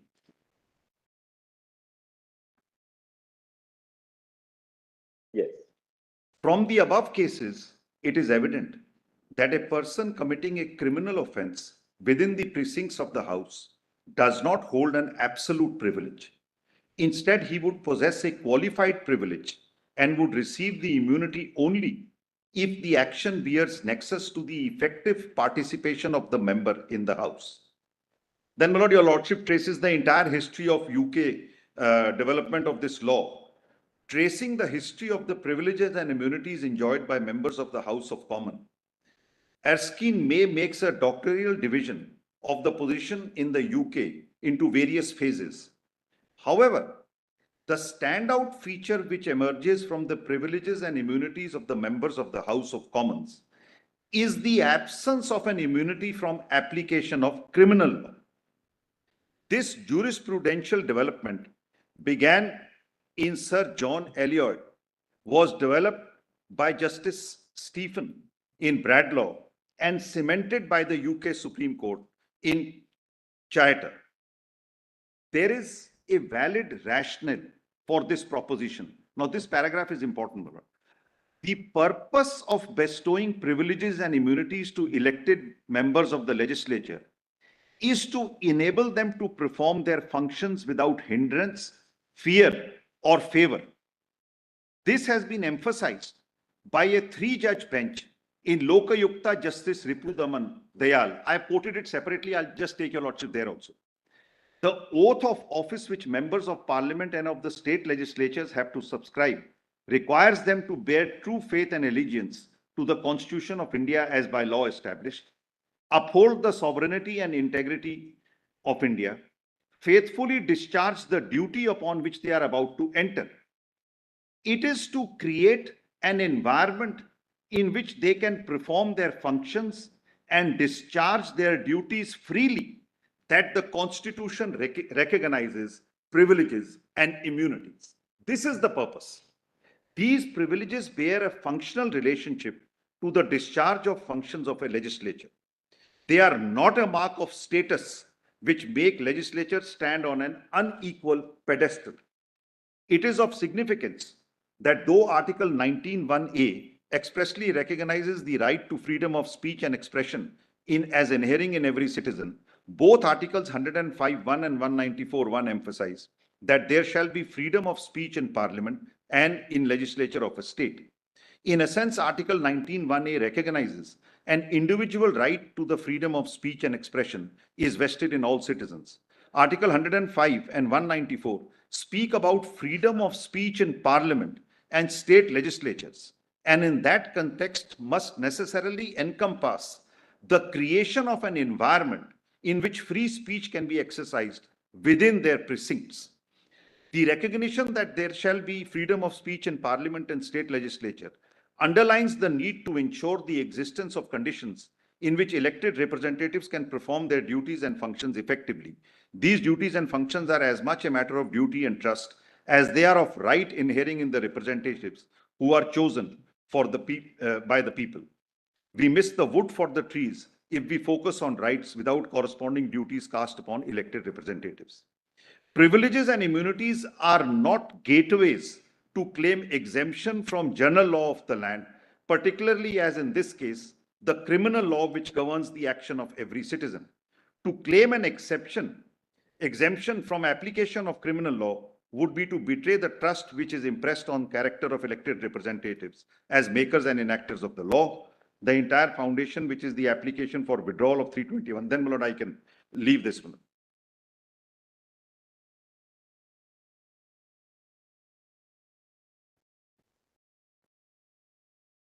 We have lunch of The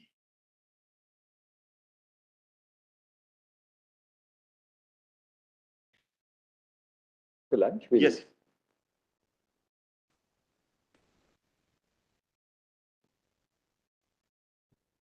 Just explain to your learned young junior some of the traditions of the bar and just have a word with him. Yes.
Yes, Mr.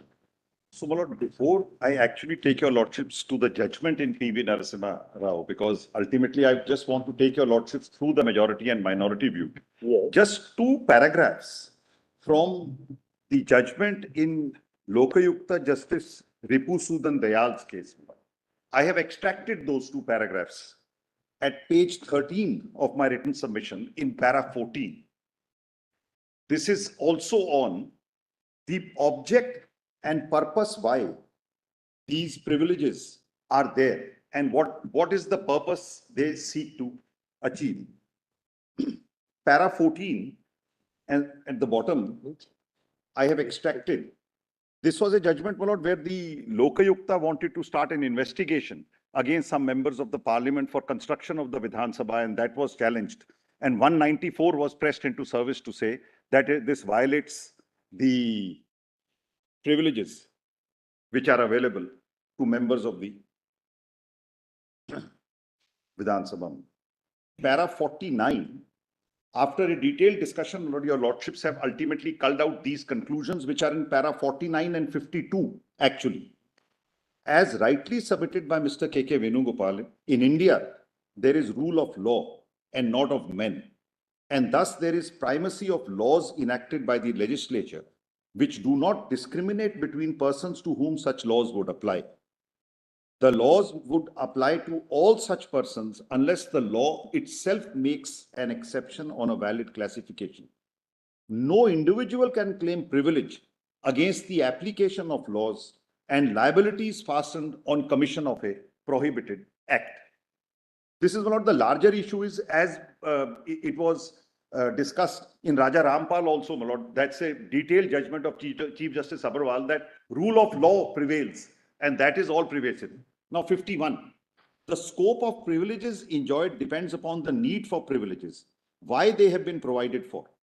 The basic premise for the privilege enjoyed by members is to allow them to perform their functions as members, and no hindrance is caused to the functioning of the House.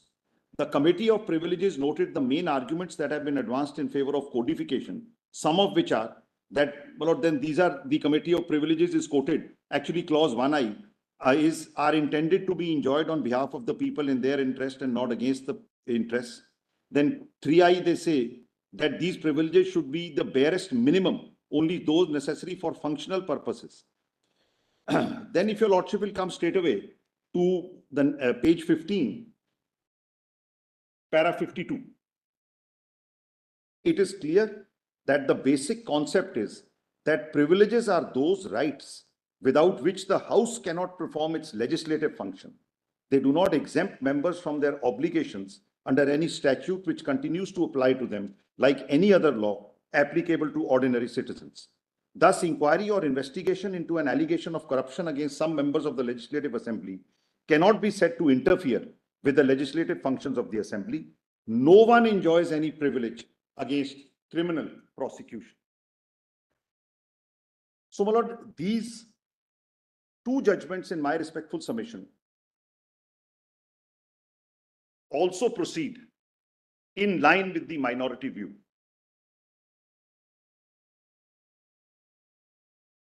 Raja Rampal, my lord, I will come after I take your lordships to the judgment in Narasimha Rao. My lord, at page 6, bottom, we have put two extracts from the parliamentary practice, from May's parliamentary practice, my lord, also, which shows why and for what purpose these privileges exist. And they are for the effective discharge of legislative functions and protection against any litigation or prosecution on the basis of those legislative functions, my lord. At page 7, para 16, we have quoted the sum of, at para 7, page 7, para 7 starts from the previous page, my lord. Yeah, para 7 at the top, it's good. The sum of peculiar rights enjoyed by each house collectively as a constituent part of the High Court of Parliament and by members of each house individually, without which they would not discharge their functions and which exceed those possessed by other bodies or individuals. Then it is observed that certain rights and immunities such as freedom from arrest or freedom of speech are exercised primarily by individual members of each house. They exist in order to allow members of each house to contribute effectively to the discharge of functions of their house. Other rights and immunities, such as the power to punish for contempt and the power to regulate its own constitution, being primarily to each house as a collective body, for the protection of its members and the vindication of its own authority and dignity.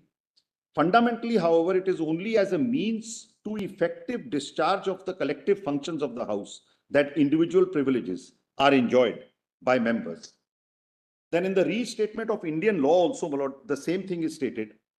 The object and purpose of conferring privileges on legislature is to safeguard its freedom, authority, and dignity. Privileges are necessary for proper exercise of function entrusted to the legislature by the Constitution. They are conferred on each house of legislature collectively to enable it to protect its members, to vindicate its own authority and dignity, and on members and officers in their individual capacity. Because the house cannot perform its functions without the unimpeded use of the services of its members and officers. Accordingly, privileges are absolutely necessary to enable the legislature to perform its functions. So these, in my respectful submission, cannot be stretched to make members of parliament immune from ordinary criminal laws, especially for offences which take place even prior to their coming to parliament and which can be independently examined and are complete beforehand. Now, my lord, your lordship may kindly come to the judgment in Narasimha Rao, my lord. It is volume 5, part 1, begins at page 705. First, I can take your lordships to Justice Agarwal's view, my lord.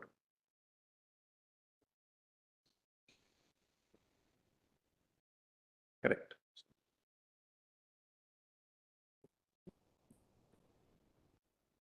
These, as my friend rightly points out, my lord, there were 3 issues before the court. Whether members of parliament are public servants. So all 3 are unanimous that they are public servants. The second issue was who is to sanction the prosecution. There, the third judge agrees with Justice Agarwal to say that in the absence of a sanctioning authority, it is the speaker who can sanction the prosecution. And therefore, Justice Agarwal is the majority view on that issue. It is on the third issue that he becomes the minority view because the third judge agrees with Justice Bharucha on that view. So I am only going to take your lordships through the relevant parts of the judgment dealing with the issue which arises before your lordships. So, my lord, at 722, the judgment starts. Volume 5. Of volume 5, part 1.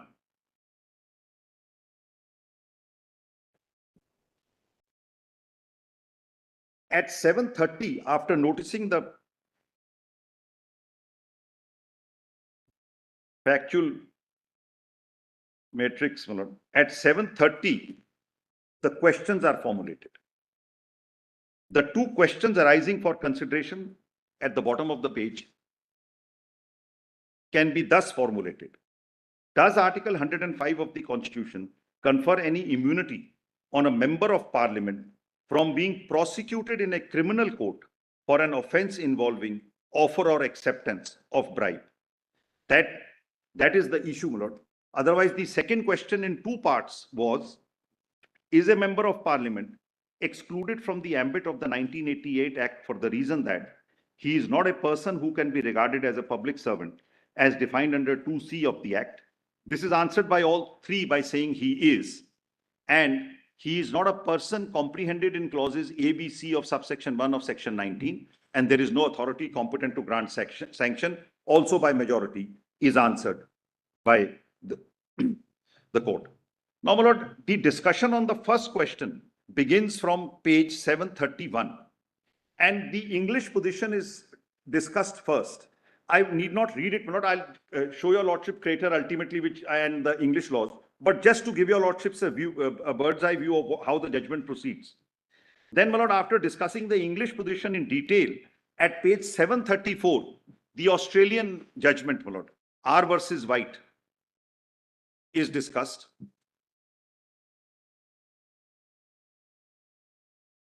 Then at 736, Bunting is discussed.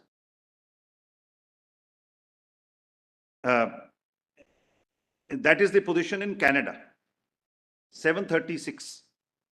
These two paras, my lord, in fact, I would read them. I can read them right here to your lordships, my lord. These are the only two paragraphs which I also wish to read. If your lordship will have Chief Justice Wilson in Bunting, to my mind, up in the middle, lower half of the page, a proposition very clear that this court has jurisdiction over the offense of bribery, as at the common law, in a case of this kind, where a member of the Legislative Assembly is concerned either in the giving or in the offering to give a bribe, or in taking of it, or for or in respect of any of his duties as a member of that assembly. It is equally clear that the Legislative Assembly has not the jurisdiction which this court has in a case of the kind. It is clear that the ancient definition of bribery is not a proper or legal definition of the offense. Justice Armour, this is the very first paragraph of his judgment, my lord. He opens like this by saying, I think it is beyond doubt that bribery of a member of the Legislative Assembly of the province of Ontario to do any act in his capacity as such is an offense at common law and is indictable and punishable as a misdemeanor. Then, my lord, the position in United States is discussed from page 737. Burton is discussed, then Brewster is discussed in detail at page 738. I will refer to Brewster, my lord, just a few paragraphs in Brewster, my lord, after I finish this judgment. Now, my lord, then at para 23 onwards at page 739, it is recorded that having taken note of the legal position, he examines the legal position in India. Then that position is examined, my lord. I am not going to read the whole of it. But he also notices at para 26 that this question, as on that day, had not come up for consideration before any court. Para 26, the question whether a member of parliament can claim immunity from prosecution before a criminal court on charge of bribery in relation to proceedings in parliament has not come up for consideration before the court and has to be examined in the light of the provisions contained in the Constitution. Then the provision is discussed, my lord. Really, the conclusions start from para 41 onwards. And if your lordship would come to para 41 at page 749.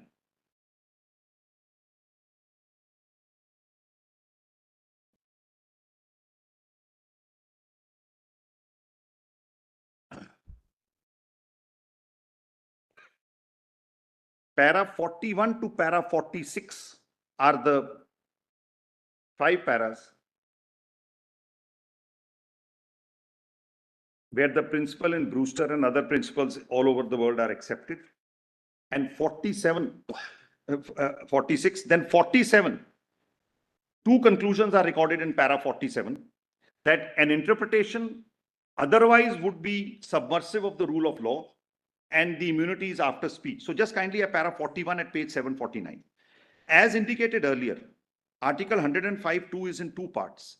In these appeals, we are required to consider the first part, which provides that no member of parliament shall be liable to any proceedings in any court in respect of anything done or any vote given by him in parliament or any committee thereof. The immunity that has been conferred by this provision is only on a member of parliament with regard to liability in any proceedings in any court, which would include civil as well as criminal proceedings, and in respect of anything said or any vote given by such member in parliament or in any committee thereof. Then, my lord, 42, I can leave its the argument. Just kindly have para 43, the Attorney General's argument. The learned Attorney General has, on the other hand, argued that immunity granted under clause 2 of 105 is intended to protect a member from liability arising out of a speech made by him or vote given by him, and it cannot be extended to cover the conduct of a member who has received bribe or has entered into a conspiracy to commit the offense of bribery in order to make a speech or cast a vote in parliament. The submission is that the expression in respect of in clause 2 of Article 105 must be so construed so as to ensure that the immunity conferred under clause 2 is only available in respect of legitimate acts of members of the parliament and cannot be invoked to secure immunity against any criminal acts committed by a member in order to make a speech or give his vote in parliament or any committee thereof. Then, my lord, according to the Attorney General, the expression in respect of must be construed to mean for. Then reliance has been placed in so and so. Then, my lord, para 44, if your lordship can come to page 751, just 2 lines above placitum D. That's where the court is really speaking. These observations in Tej Kiran Jain emphasize the object underlying the immunity that has been conferred under Article 1052, namely that the people's representative should be free to exercise their functions without fear of legal consequences.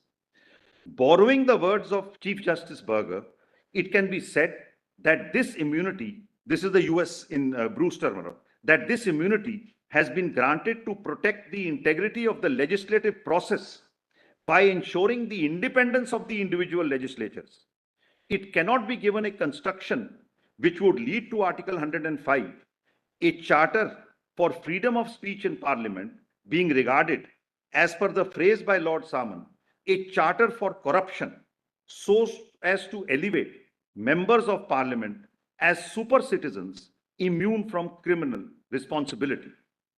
Chief Justice Berger and Brewster. It would indeed be ironic if claim from immunity for prosecution founded on the need to ensure independence of members of Parliament in exercising their rights to speak or cast their vote in Parliament could be put forward by a member who has bartered away his independence by agreeing to speak or vote in a particular manner in lieu of illegal gratification that has been paid or promised. By claiming immunity, such a member would only be seeking a license to indulge in such corrupt practice. It is no doubt true that a member who is found to have accepted bribe in connection with business of Parliament can be punished by the House for contempt, but that is not a satisfactory solution. In exercise of its power to punish for contempt, the House can convict a person to custody, may also order expulsion or suspension from the service of the House. There is no power to impose fine. The power of committal cannot exceed the duration of the session, and the person, if not sooner discharged, is immediately released from confinement on prorogation.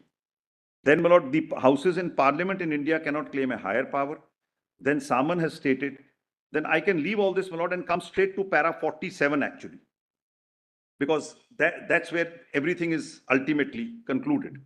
As mentioned earlier, the object of the immunity conferred under Article 105(2) is to ensure the independence of the individual legislatures. Such independence is necessary for healthy functioning of the system of parliamentary democracy adopted in the Constitution. Parliamentary democracy is part of the basic structure of the Constitution. An interpretation of provisions of Article 1052, which would enable a member of Parliament to claim immunity from prosecution in a criminal court for an offence of bribery in connection with anything said by him or a vote given by him in Parliament or any committee thereof, and thereby place such member above the law, would not only be repugnant to healthy functioning of parliamentary democracy, but would be subversive of the rule of law, which is an essential part of the basic structure of the Constitution. This is very important because we here have a written Constitution, unlike England. It is settled law that while interpreting the constitutional provisions, the court should adopt a construction which strengthens the foundational features and the basic structure of the Constitution. The expression in respect of precedes the words anything said or any vote given in Article 105(2). The words anything said or any vote given can only mean speech which has already been made or vote which has already been given. The immunity from liability therefore comes into play only if speech has been made or vote has been given. Now, my learned friend made a comment on this, my lord. My respectful submission is, if we see the object for which the immunity is there, then unless a proceeding takes place in the Parliament, there is no question of the immunity being claimed by that member. The immunity is only for what is said or done in Parliament. And therefore, this view which is taken that it comes into play only if a speech has been made or vote has been given is the correct position in law. The immunity would not be available in a case where speech has not been made or a vote has not been given.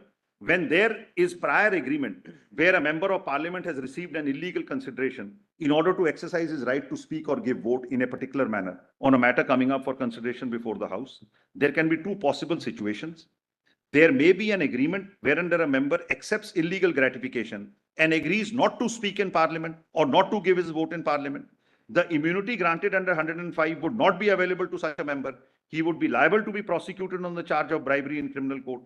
What will be the position if the agreement is that in lieu of illegal gratification paid or promised, member would speak or give his vote in parliament in a particular manner, and he speaks and gives his vote as per the wider meaning suggested by Mr. Rao for the expression in respect of the immunity for prosecution would be available to the member who has received illegal gratification under such an agreement for speaking or casting his vote and who has spoken or given his vote in parliament as per the said agreement, because such acceptance of illegal gratification has a nexus or connection with that speaking. If the member would be liable to be prosecuted on a charge of bribery if he accepts the bribe for not speaking or not giving vote on a matter under consideration before the House, but he would enjoy immunity for prosecution for such charge if he accepts the bribe for speaking or giving vote in a particular manner, and he speaks or gives his vote in that manner. It is difficult to conceive that framers of the Constitution intended to give such a distinction in the matter of grant of immunity between a member of parliament who receives a bribe for speaking or giving in a particular manner and those who speak and a member of parliament who receives bribe for not speaking. Then a few lines later, such an anomalous situation would be avoided if the words in respect of are construed to mean arising out of. If the expression in respect of is construed, the immunity conferred under 1052 would be confined to liability that arises from, out of, or is attributable to something that has been said or to a vote that has been given by a member in parliament or any committee thereof. The immunity would be available only if the speech has been made or vote has been given, is an essential and integral part of the cause of action for proceedings giving rise to immunity. The immunity would not be available to give protection against liability for an act that precedes the making of the speech or giving the vote to member of parliament, even though it may have a connection with the speech made or the vote given by a member, if such an act gives rise to liability, which arises independently and not dependent on the making of speech or giving vote in parliament. Now, my lord, another example arose in Ajit, where they started destroying public property. That had nothing to do with their functions in parliament. And therefore, your lordship said that the immunity would not be available for such an act. Mr. Patwalya, here it about substituting in respect or interpreting in respect of with arising out of. That doesn't fully answer the positive expressions of anything said or any vote given. It doesn't answer. What the judge says that on the event of positive exercise of anything said or vote given. Correct. Those are, it doesn't substitute with proceedings. In other words, saying no member of parliament proceedings, to convert it as proceedings. No member of parliament shall be liable to any proceedings in any court. That's prosecution in any court or other proceeding of anything said or any vote given by him in parliament. There is a positive expression used there, which is that there is an act of not mere participation. There's a positive expression of said, that's spoken in the parliament. Correct. Or any vote given. As against keeping quiet. Correct. Without expressing. Or a member can be bribed to not to speak. Correct. So it says the immunity attaches to what is said. Immunity attaches to what vote is casted. Cast. So some overt action. There is a overt action there. Correct, is required. In fact, even Justice Bharucha says, if you don't speak, that's what happened to Ajit. That's the problem. No? Correct. That's the binary. So therefore, my lord, what Justice Agarwal goes on,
Yes, said or any vote given, So may I, obligation to actually expecting that immunity will attach only upon being said or a vote casted.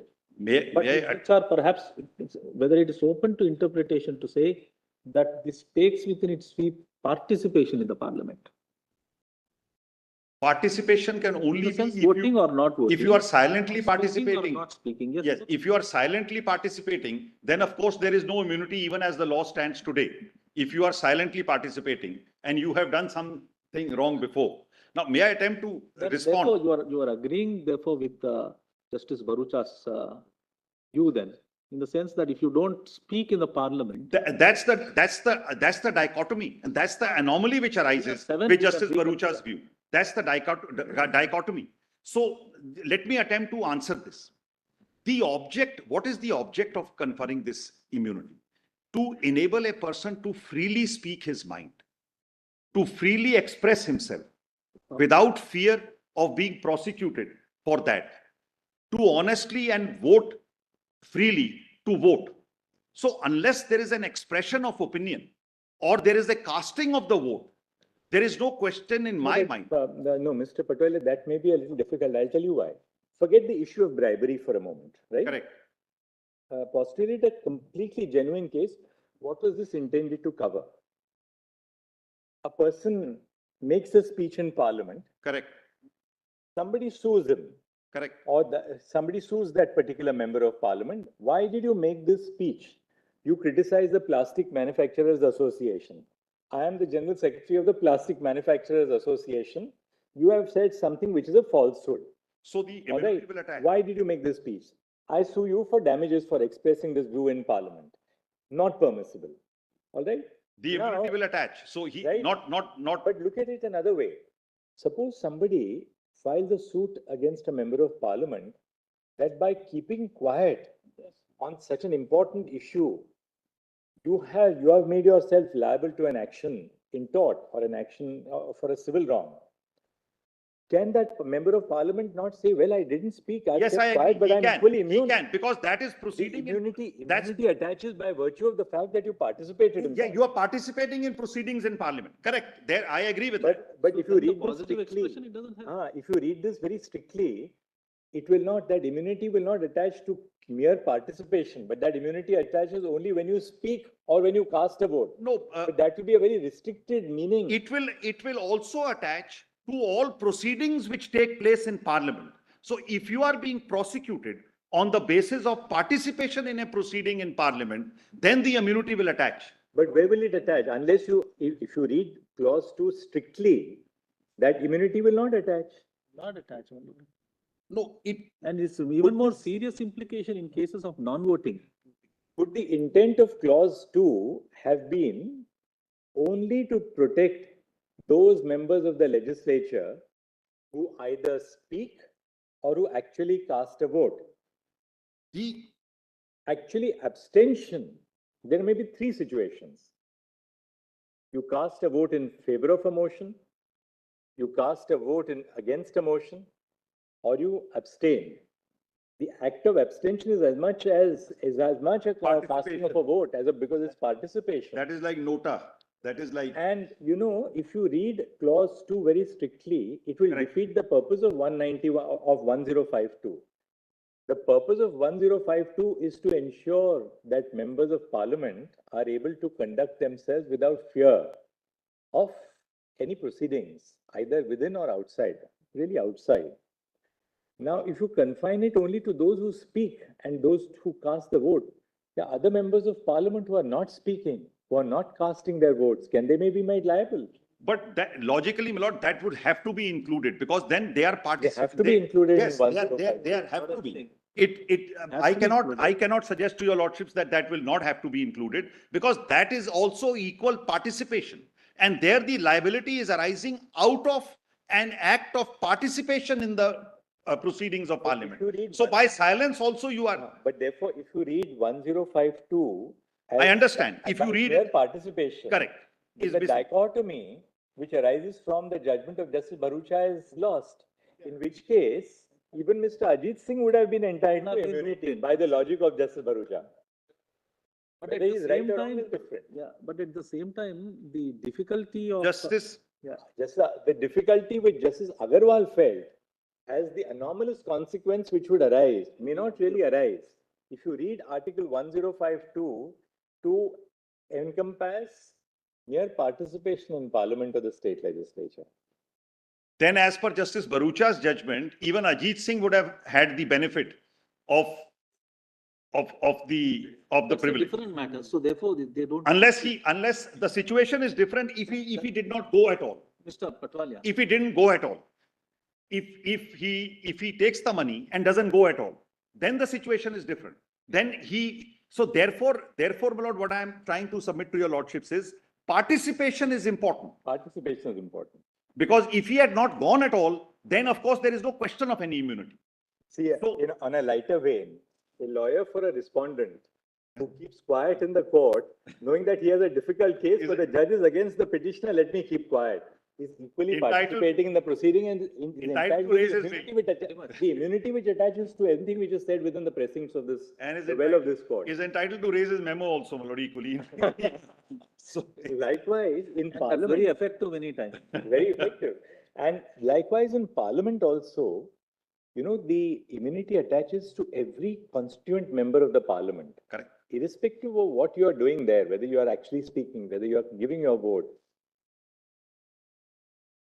Participation will have to be included. Even a silent participation will have to be included, my lord. I would also submit that that's the correct view. And that is also, brother Justice Sanjay Kumar, as we rose for lunch, also said your right to speak includes the right not to speak. Not to speak. Yes, yes, This will take care of that. yes, yes.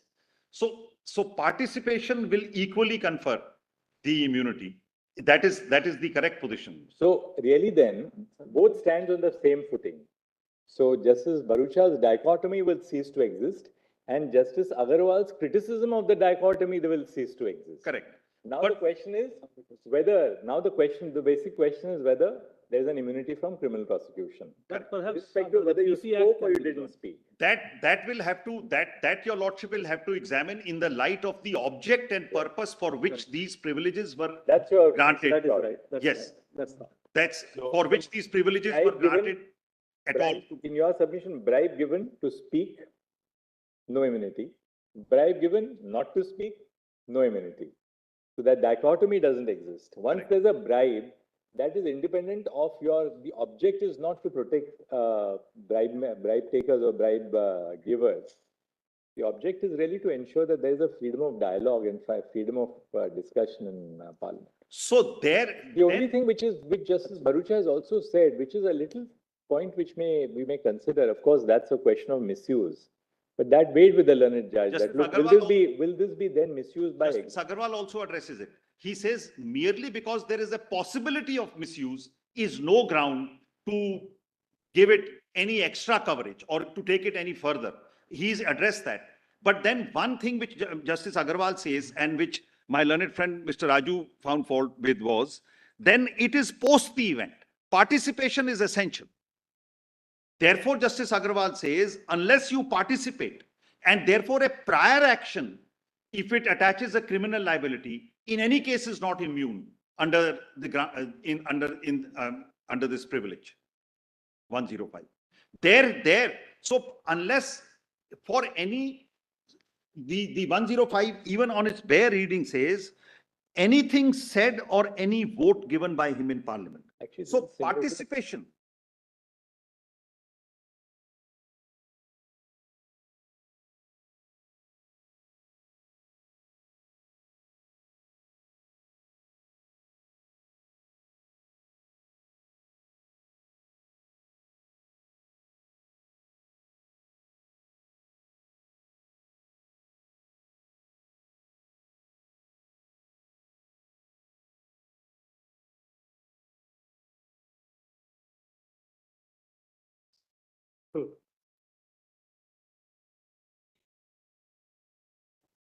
Correct.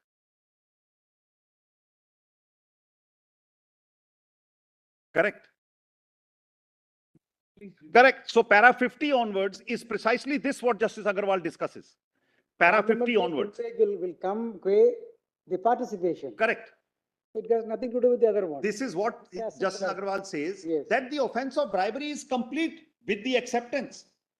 and- Therefore, it's well open to the parliament to either protect him or take appropriate action on that. It can even, supposing it's a case of bribe, and then voting takes place. It can incidentally take note of the background and then nullify the vote or they can clear the vote. To that extent, it has got the power. Now after Raja Rampal, expel him. Yes. sir, Expulsion is also, now they are within their powers to expel him also. But that will not And take away that the act- offence which he has already committed. That act of the parliament cannot be questioned in a court of law. Correct, correct, correct. So irrespective of whether he has actually acted. Cannot be questioned. Lord Raja Rampal takes a view Yes. that, sorry, That's okay, go ahead. just one line of answer. yes, yes. Chief Justice Agarwal says it is open to judicial review. And the argument raised there, the Additional Solicitor General said that only on constitutional infirmity. He rejects that also. He says even illegalities we can examine, except what is covered under 122, the procedural part, that we cannot examine. That, I'm sorry, my lord. No, nothing, nothing. Your lordships were No, saying. that's okay. Oh, That's all right. okay. Now, therefore, my lord, if your lordship will see page 753, 2 lines above placetum G, the immunity will be available. This part is correct, my lord. It is my respectful submission. The immunity would be available only if the speech has been made or the vote has been given is an essential and integral part of the cause of action for the proceedings giving rise to the liability. The immunity will not be available to give protection against liability for an act that precedes the making of the speech or giving of vote by a member in parliament, even though it may have a connection with the speech made or the vote given by the member, if such an act gives rise to a liability which arises independently, this is what my Lord Justice Sundaresh was saying, and does not depend on the action of making the speech or giving the vote in parliament by such member. Such independent liability cannot be regarded as liability in respect of anything said or vote given by the member in parliament. The liability for which immunity can be claimed under Article 1052 is the liability that has arisen as a consequence of the speech that has been made or the vote that has been given in parliament. My respectful submission is, my lord, these observations are absolutely correct and deserve to be accepted and approved by your lordships. This is the correct position. Then, my lord, this part finishes here, even though there are next 2 paragraphs, the quotation. Then your lordship may come to para 50, because that's the next thought now being developed as to when the offense of bribery is complete. That para 50 to 52 is that thought now. The construction placed on us, by us, on the expression in respect of in Article 105(2) raises the question, is the liability to be prosecuted arising from acceptance of a bribe by the member of parliament for the purpose of speaking or giving his vote in parliament in a particular manner on a matter pending consideration before the House, an independent liability which cannot be said to arise out of anything said or any vote given by the member in parliament? In our opinion, this question must be answered in the affirmative. The offense of bribery is made out against the receiver if he takes or agrees to take money for a promise to act in a certain way. The offense is complete with the acceptance of the money or on the agreement to accept the money being concluded, and is not dependent on the performance of the illegal promise by the receiver. The receiver of money will be treated to have committed the offense even when he defaults in the illegal bargain.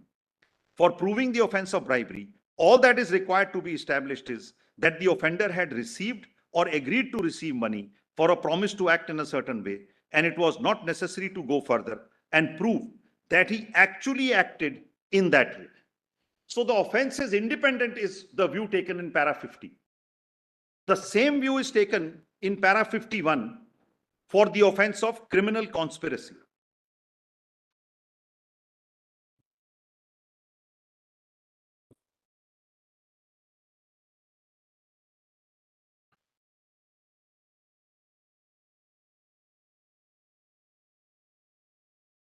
Yes.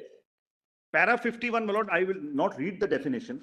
Just after the definition is extracted, 2 lines above placetum D, it says, the offense is made out when 2 or more persons agree to do or cause to be done an illegal act, or when two or more persons agree to do or cause to be done by illegal means an act which is not illegal.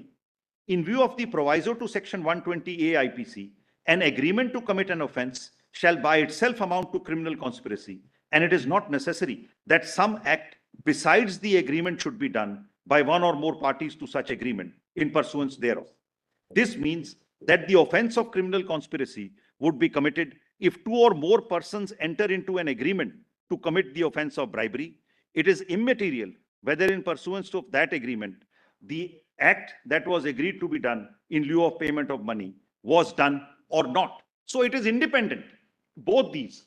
Now, this is then concluded, my lord, in para 52. I'll just read para 52. The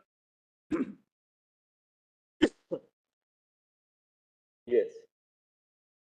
The criminal liability incurred by a member of parliament who has accepted bribe for speaking or giving vote in parliament in a particular manner thus arises independently of the making of the speech or giving of vote by the member, and the said liability cannot therefore be regarded as a liability in respect of anything said or vote given in parliament. We are therefore of the opinion that the protection granted by Article 105(2) cannot be invoked by any of the appellants to claim immunity from prosecution on the substantive charge in respect of offences punishable under Section 7. Then what Section 13(2), 13(1), etc. then of the Act. Then Once we regard it as a criminal, as an independent liability, then it is not contingent on whether he actually gave a vote, didn't give a vote, Absolutely. whether he actually spoke or didn't speak, because correct, then the actual performance of the bargain in parliament is irrelevant. correct, absolutely.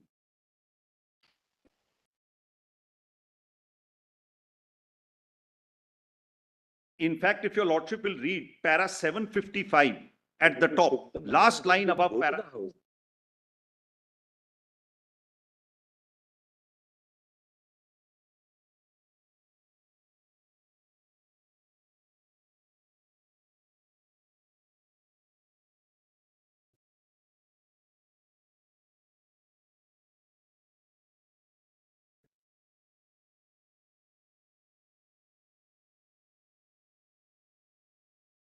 What your lordship just observed is exactly what is stated at page 755, 3 lines above para 51.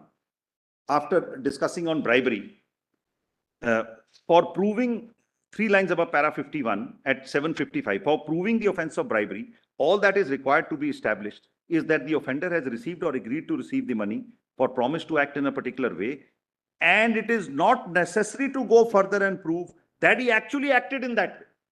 So whether he actually went and voted or didn't vote, etc., that's not relevant at all.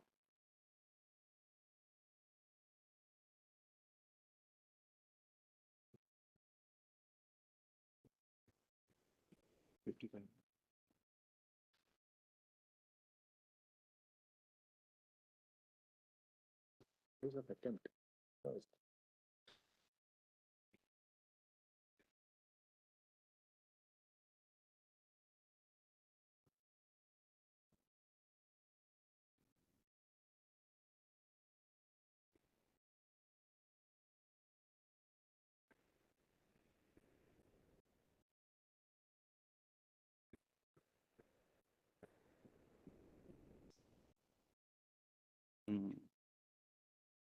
Yes, I yes.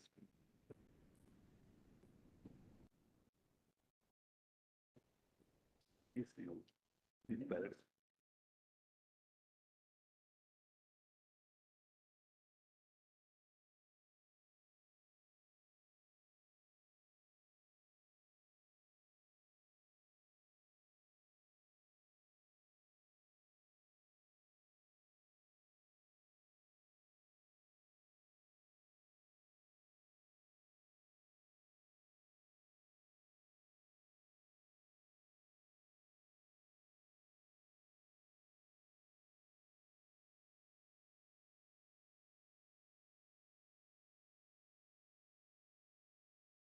The last para of this judgment is 55, where the the apprehension or the fears which were expressed by my learned friend, Mr. Raju, were expressed there and they have been dealt with.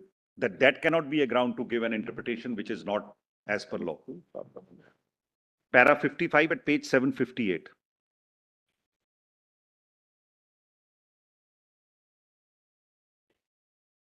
Before we conclude on this aspect relating to claim for immunity from prosecution, we would deal with the contention urged by Shri D.D. Thakur, wherein he has laid emphasis on the practical political realities.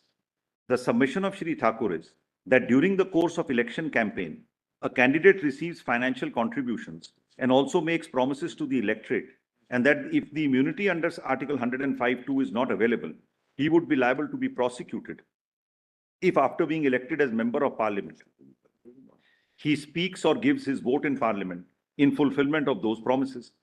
The learned counsel has placed reliance on the dissenting judgment of Justice White in Brewster, where he has expressed the view that permitting the executive to initiate prosecution of a member of the Congress for the specific crime of bribery is subject to serious potential abuse that might endanger the independence of the legislature. Chief Justice Berger has, however, pointed out that there was no basis for such an apprehension, inasmuch as no case was cited in which bribery statutes have been applicable to members of the Congress for over 100 years, have been abused by the executive branch.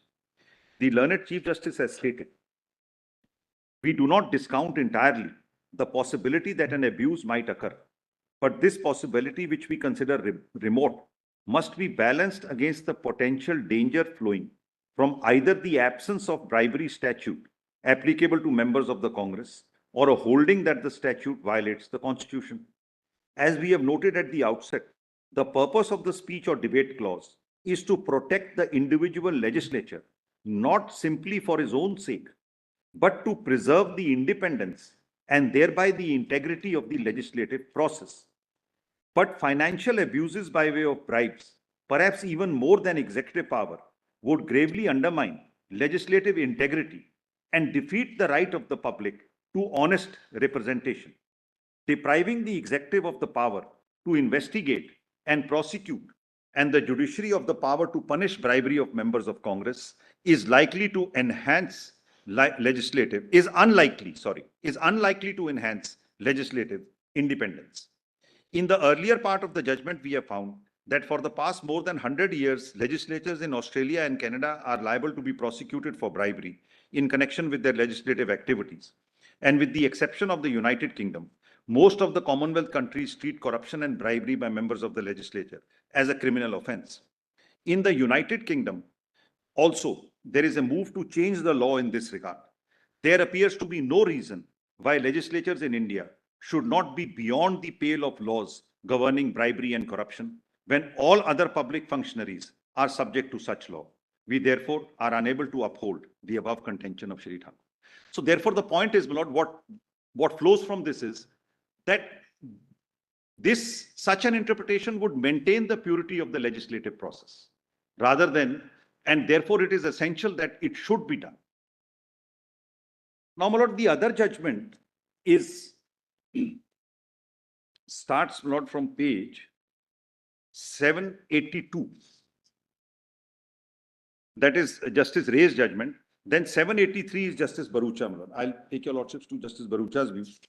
In fact, Justice Bharucha's judgment, only 2 paragraphs really need to be read. And those are paras 133 and 134.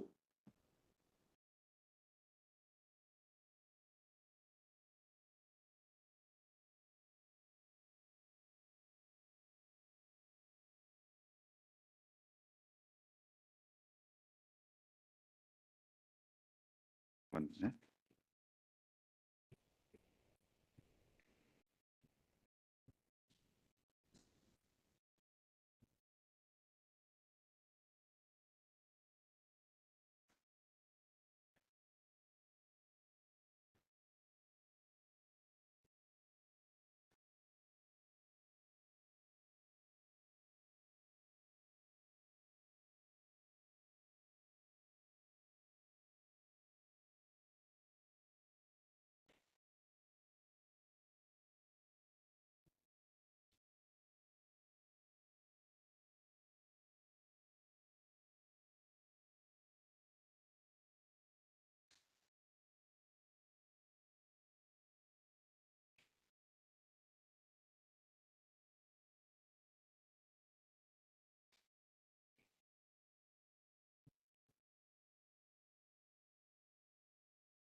But just give me, now first, let's open. Speech, no, titles. Trying to keep it matching at the time.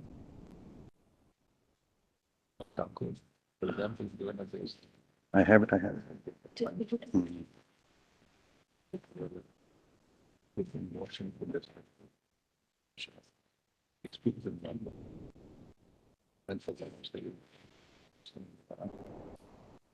Don't speak.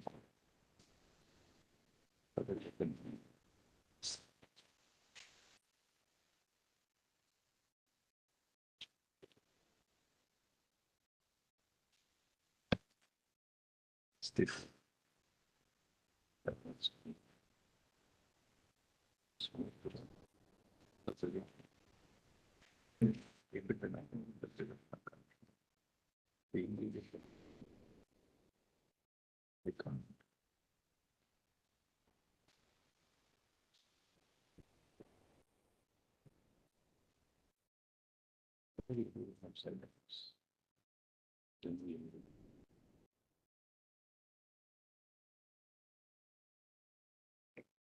So the humidity chapter is more. Consideration.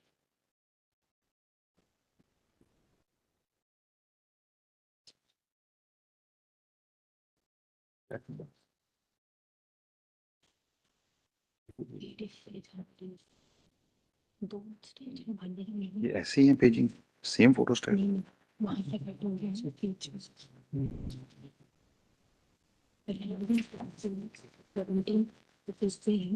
But passing numbers are totally different. So after 117, there is something you can quote the patterns of the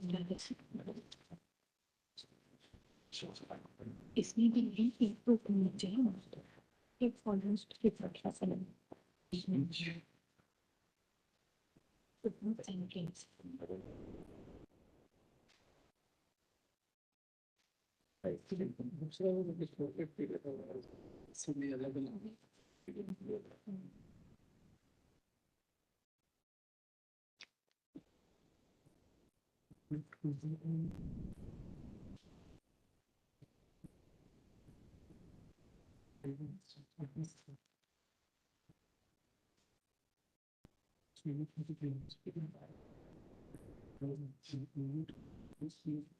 She's only for judgment.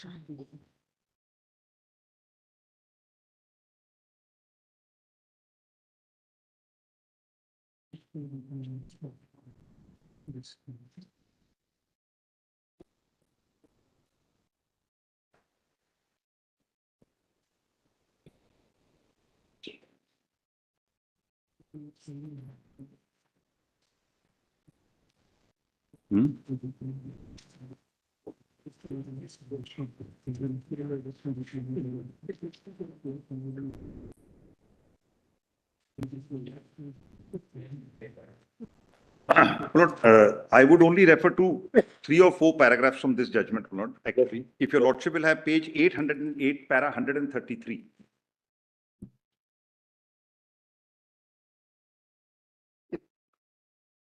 That's the basis of the whole view taken. That What is it, page 800? page 808, that in relation to should be given a very broad view. And if there is any nexus, then the privilege is attached. That's 133, 134, my lord. That's really the essence of the judgment. 133, 134, broadly interpreted at page 808, broadly interpreted as we think it should be, Article 105(2) protects a member of parliament against proceedings in court that relate to or concern or have a connection or nexus with anything said or vote given by him in parliament. The charge against the alleged bribe takers is that they were party to a criminal conspiracy and agreed to or entered into agreement with the alleged bribe givers to defeat the no confidence motion by illegal means, wish to obtain or agree to obtain gratification other than legal remuneration from the alleged bribe givers as a motive or reward for defeating the no confidence motion and in pursuance thereto. The alleged bribe givers passed on several lakhs of rupees to the alleged bribe takers, which amounts were accepted by them.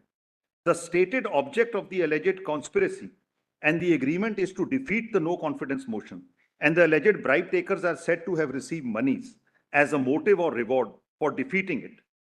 The nexus between the alleged conspiracy and bribe and the no confidence motion is explicit.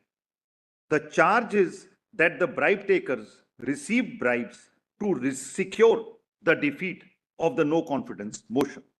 While it is true that the charge against them does not refer to the votes that the alleged bribe takers, Ajit Singh excluded, actually cast against the no confidence motion, and that it may be established dehorsed these votes, as the Attorney General argued, we do not think we can ignore the fact that the votes were cast, and if the facts against the bribe takers are true, they were cast pursuant to the alleged conspiracy and agreement. It must then follow that the expression in respect of must receive a broad meaning, that the alleged conspiracy and agreement had a nexus to and were in respect of those votes, and that the proposed inquiry in the criminal prosecution is in regard to the motivation thereof. So really, Justice Bharucha's entire logic is down to a very simple formulation that the words in respect of must receive the broadest meaning. And so long as there is a nexus between the act of bribe and the casting of a vote or making of a speech, the immunity is attractive. Correct. Any connection, any, as my friend says, any remote connection also is enough to bring in immunity, which is, with respect, not the correct view. One problem, only one aspect of it is, in the event of non-cast of a vote, how does that connection get built is an issue. Yeah, so because many a times the charge gets, affirmed by the proof of the pudding. In the sense, eventually he voted, please have a look, this is what he did. Eventually he spoke exactly in this manner. Perhaps some instances on facts may require connectivity, or else it becomes incoherent. In this very case, Manoj, Ajit Singh was excluded. Ajit Singh took the bribe. This Ajit Singh's a clear case. And there, Manoj, that is discussed at 143 para 143. So therefore, just kindly see that, Manoj, 143. This is the only problem.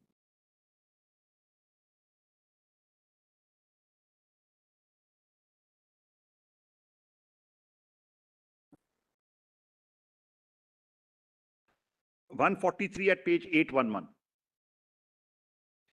Our conclusion is that the alleged bribe takers, other than Ajit Singh, have the protection under 1052. They are not answerable in a court of law for the alleged conspiracy and agreement. The charges against them must fail. Ajit Singh, not having cast a vote on the no confidence motion, deserves no immunity under Article 105(2).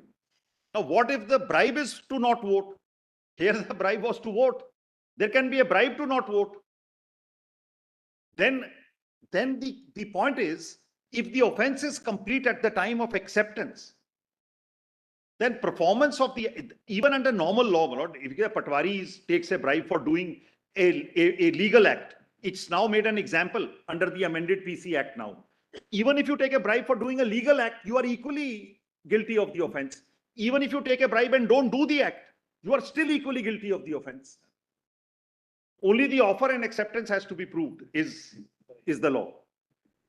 And there the solicitors' written submissions agree with this point. Not from, he will cite them himself, but paras 11 to 16, he also takes the same view and he says so. So, my lord, this is this is all regarding this judgment, my lord, that I have to show your lordships. Now, my lord, there are 3 or 4 foreign judgments. Now, I will start with referring to Chater. Chater is the last of the UK judgments, but it quotes the earlier judgments. It's a judgment of 2010. It is in volume 5A, PDF page 104. Huh? Correct. Correct. Correct.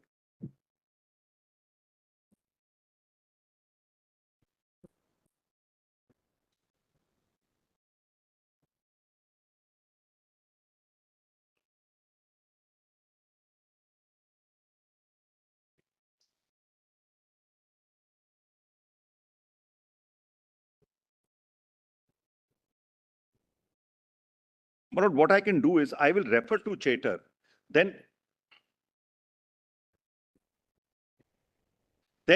just to give your lordships how so Chater follows, approves Curry, R versus Curry. Justice Bharucha does not rely on Curry, saying it has not been tested in appeal. Now, Chater is the appellate judgment which approves Curry. That is the last position in UK. In US, the first judgment is Johnson, which takes a view that the privilege attaches. Johnson is then considered in Brewster. Brewster, the Chief Justice says that after considering Johnson, that the privilege does not attach in the case of bribery, and therefore prosecution is possible in the case of bribery. There is a dissent in Brewster. Justice Bharucha relies on the dissent in Brewster. And then Brewster is subsequently confirmed in Holstowski. So, what I can do is, those judgments are on the record. I can, so far as Brewster, Holstowski, then Canada, Bunting takes the same view which Justice Agarwal has taken. And in Australia, Boston takes the same view which Justice Agarwal has taken. To save your lordship's time, give us a yes, well, that's what I will do is, judgments are on the record with the PDF. I'll make a small note. And with the relevant PDF pages also. Yes, everything will be done. There is a note, but we have done it, but today morning I am myself not satisfied with it. So I'll do a better, a slightly more better job, and then give your lordship just one note, one small note. That just 2 pages, actually, 2 or 3 pages. Yeah, more than that. Yes, I'll just give the judgment and the citation, and I'll just give one paragraph how it proceeds. And but this I'll just take your lordships. In fact, your lordships have seen it because your lordships have referred to this in Ajit, Lord. And this is the last word in the UK now. And this clearly holds that the charge of bribery is made out and the privilege is not attached. Though this was not a case of bribery, this was a case of accounting expenses, parliamentary expenses were not properly accounted for. Which one is that? This is, my lord, this is Chater. Chater, okay. If your lordship will have volume 5A, PDF page 101 at 104. Yesterday, in fact, I was having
Just kindly have this judgment at page 106, just to read clause, Article 9 of the Bill of Rights.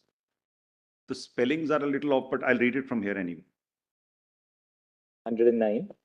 Page 106, para 12, the claim to privilege. The title starts, the claim to privilege. The defendants contend that the Crown has no jurisdiction to try them in respect of the charges on the ground it would infringe parliamentary privilege. Now, Article 9 says that the freedom of speech and debates or proceedings in Parliament ought not to be impeached or questioned in any court or place out of Parliament. That is, and it's much wider than the freedom in 105. Now, if your Lordship will come to 110 is where the discussion starts. Your Lordship may come to page 111. Just a few paragraphs, I'll take your Lordship.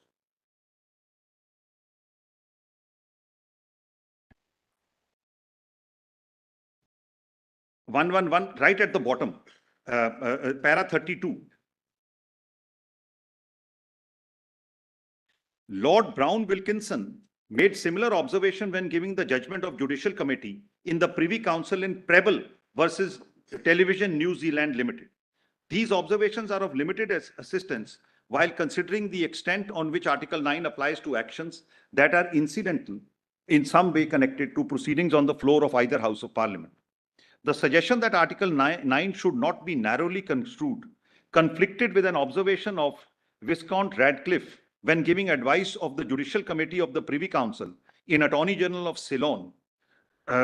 Section 14 of the Bribery Act of Ceylon made it an offence to offer an inducement or reward to a member of House of Representative from doing or forbearing to do any act in his capacity as such member. The issue was the scopes of the words. Words drew an analogy of Article 9. What has come under inquiry on several occasions is the extent of privilege of a member of the House and the complementary question, what is a proceeding in Parliament?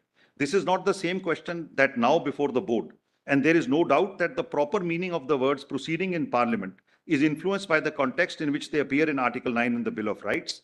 But the answer given to a somewhat more limited question depends upon a limited consideration is what circumstances and in what situation is a member of the House exercising his real or essential functions. For giving proper anxiety to the House to confine its own members, it is important to see the privileges do not cover activities that are not squarely within a member's true function.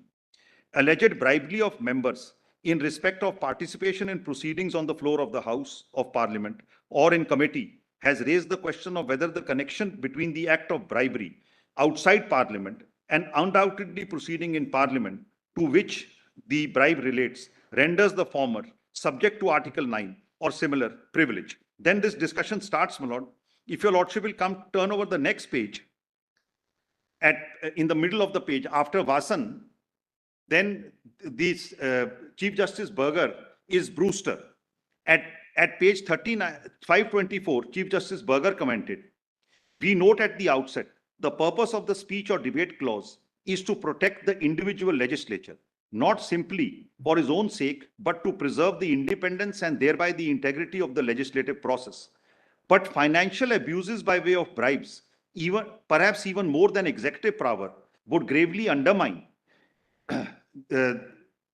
legislative integrity and defeat the right of the public to honest representation. Depriving the executive of the power to investigate and prosecute and the judiciary of the power to punish bribery is unlikely to enhance legislative independence. Chief Justice Berger went on to hold that prosecution for bribery did not infringe the speech and debate clause because there was no need to show that the defendant in fact fulfilled the illegal bargain.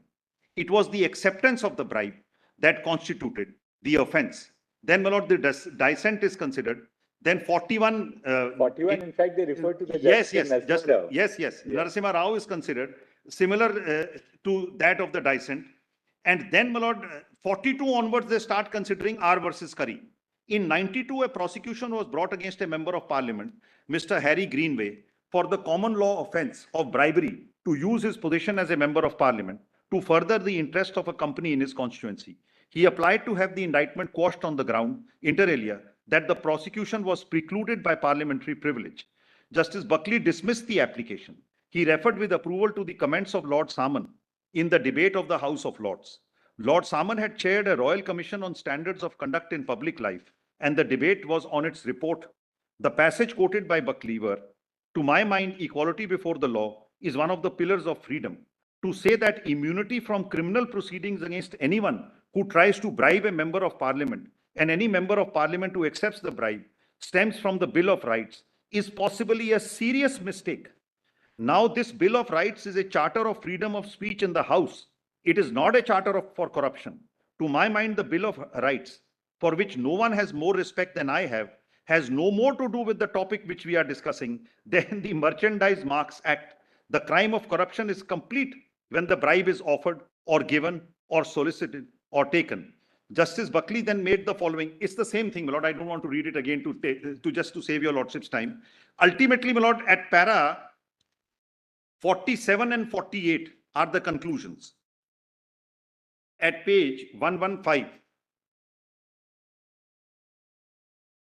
the jurisdiction to which I have referred to is sparse, does not bear directly on the facts of these appeals. Because these appeals were this accounting expenses, not directly bribing a member. It supports the proposition, however, that the principal matter to which Article 9 is directed is freedom of speech and debate in houses of parliament and in parliamentary committees. This is where the core or essential business of parliament takes place.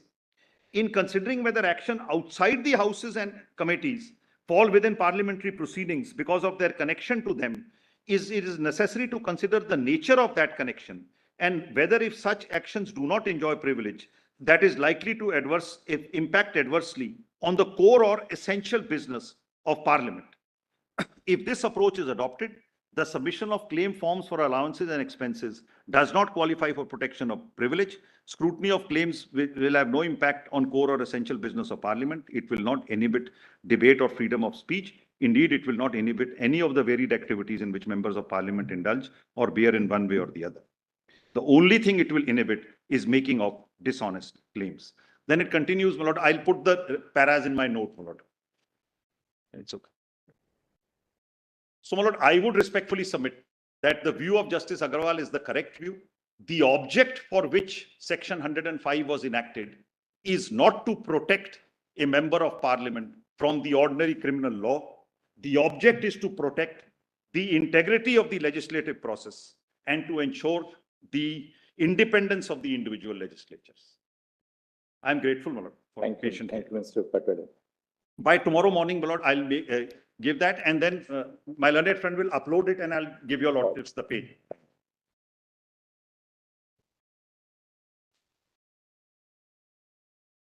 May it please, Lord. I appear for the intervener in IA 193363. I'm afraid my written submission, while it's on the drive, it may not have been downloaded on your laptops, is what I understand. I checked during lunch. It's volume 2C.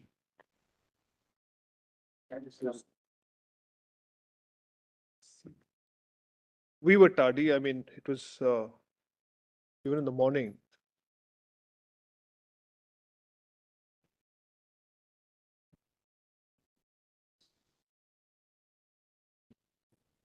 It's in the same format as I had done during Kashmir, so you can tap and go up and down depending on. Well, if I may just start with some preliminaries. Your Lordship saw Article 1.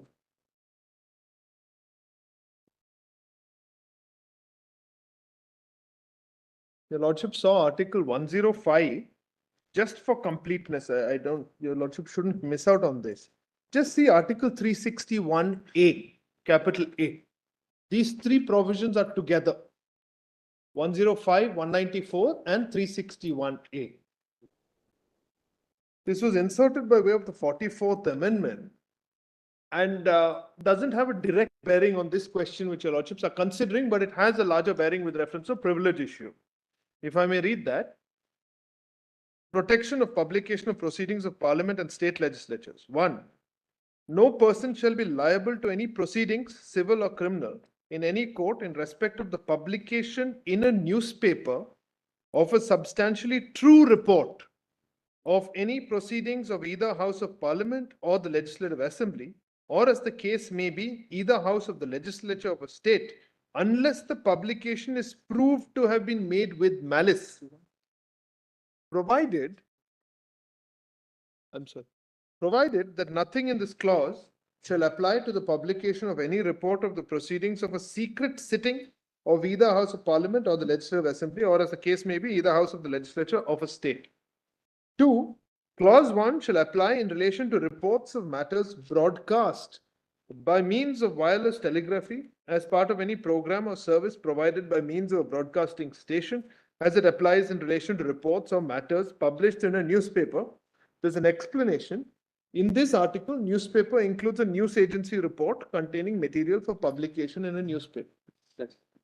Only because Article 105 has that provision with reference to authority of Parliament with reference to the report.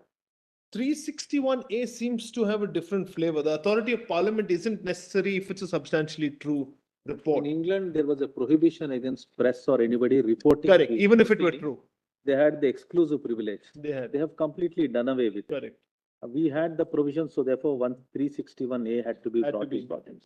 So I just wanted to show that because when we were looking at the provisions.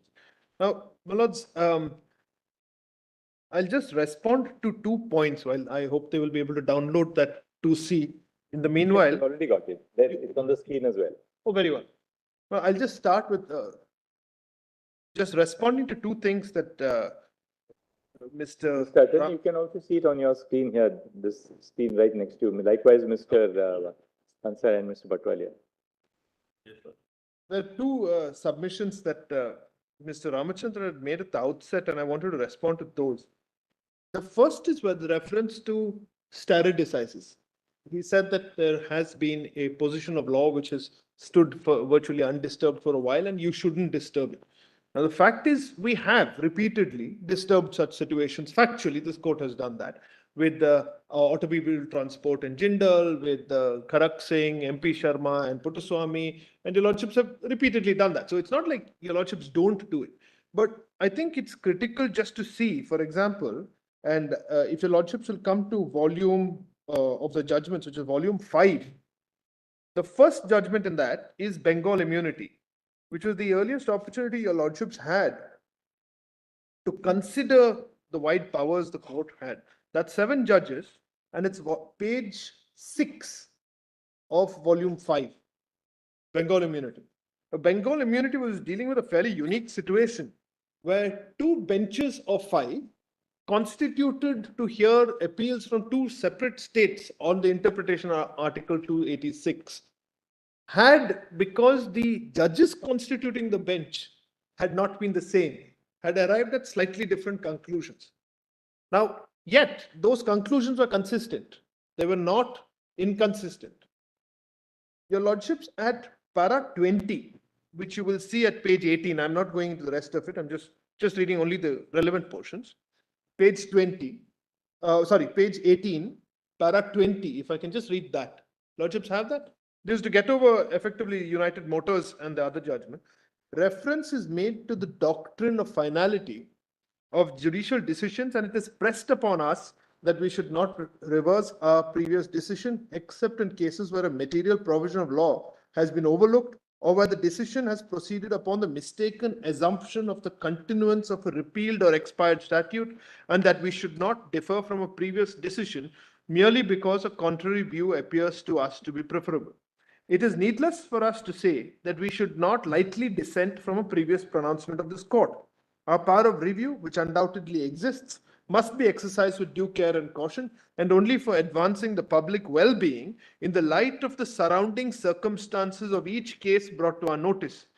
But we do not consider it right to confine our power within rigidly fixed limits as suggested before us.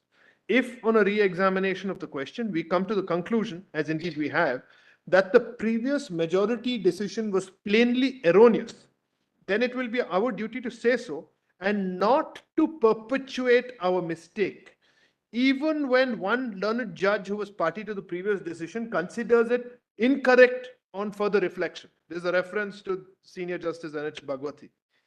We should do so all the more readily as our decision is on a constitutional question And our erroneous decision has imposed illegal tax burden on the consuming public and has otherwise given rise to public inconvenience or hardship, for it is by no means easy to amend the Constitution. Sometimes frivolous attempts may be made to question our previous decisions, but if the reasons on which our decisions are founded are sound, they will by themselves be sufficient safeguard against such frivolous attempts. Further, the doctrine of stare decisis has hardly any application to an isolated and stray decision of the court, very recently made, and not followed by a series of decisions based thereon. The problem before us does not involve overruling a series of decisions, but only involves a question as to whether we should approve or disapprove, follow or overrule a very recent previous decision as a precedent. In any case, the doctrine of stare decisis is not an inflexible rule of law and cannot be permitted to perpetuate our errors to the detriment to the general welfare of the public or a considerable section thereof. So I commend for your Lordship's consideration. The phrase that they repeatedly use thrice in this paragraph is the interest of the public, with reference to the public. And that's, I think, most germane in this kind of a situation where you're talking about bribery of public servants at the highest levels. And the second, not to perpetuate the mistake.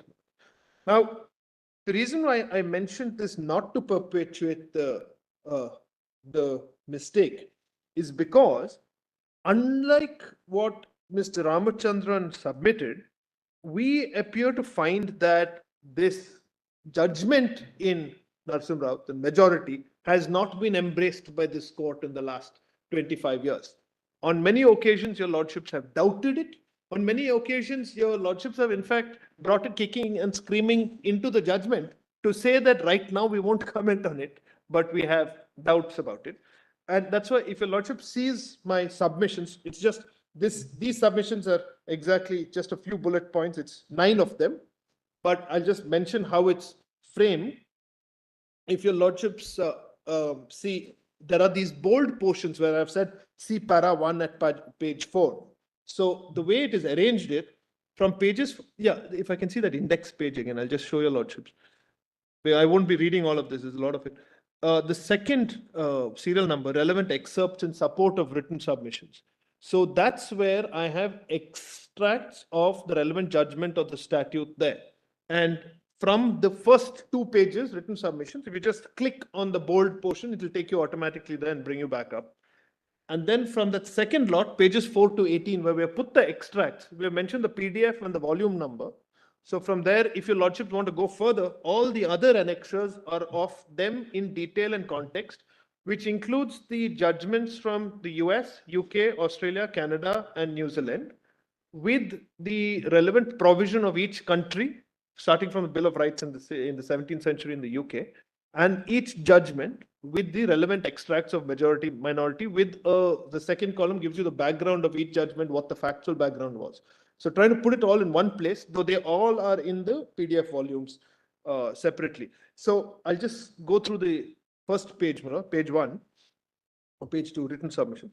The majority opinion in Rao is flawed on the following counts. 1, artificially creating a link with the Post-Bribe Act in Parliament.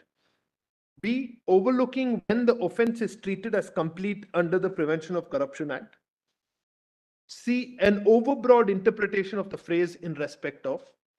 D, following the dissenting judgment in Brewster. And E, making a distinction that permitted a bribe taker to be immune when he speaks or votes in Parliament. Now, on this last point, if I can just address your lordships, I think we're concerned about how we would interpret that vote or speech in Parliament or the legislature. The interpretation that I give is that it would equally apply to where a vote is not given or a speech is not made, because you could be bribed to do precisely that.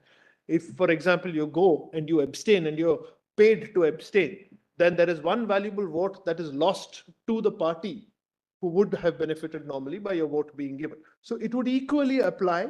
It's a concomitant, just like you've read freedom of expression into Article 19(1)(a) as a concomitant of the right to speech.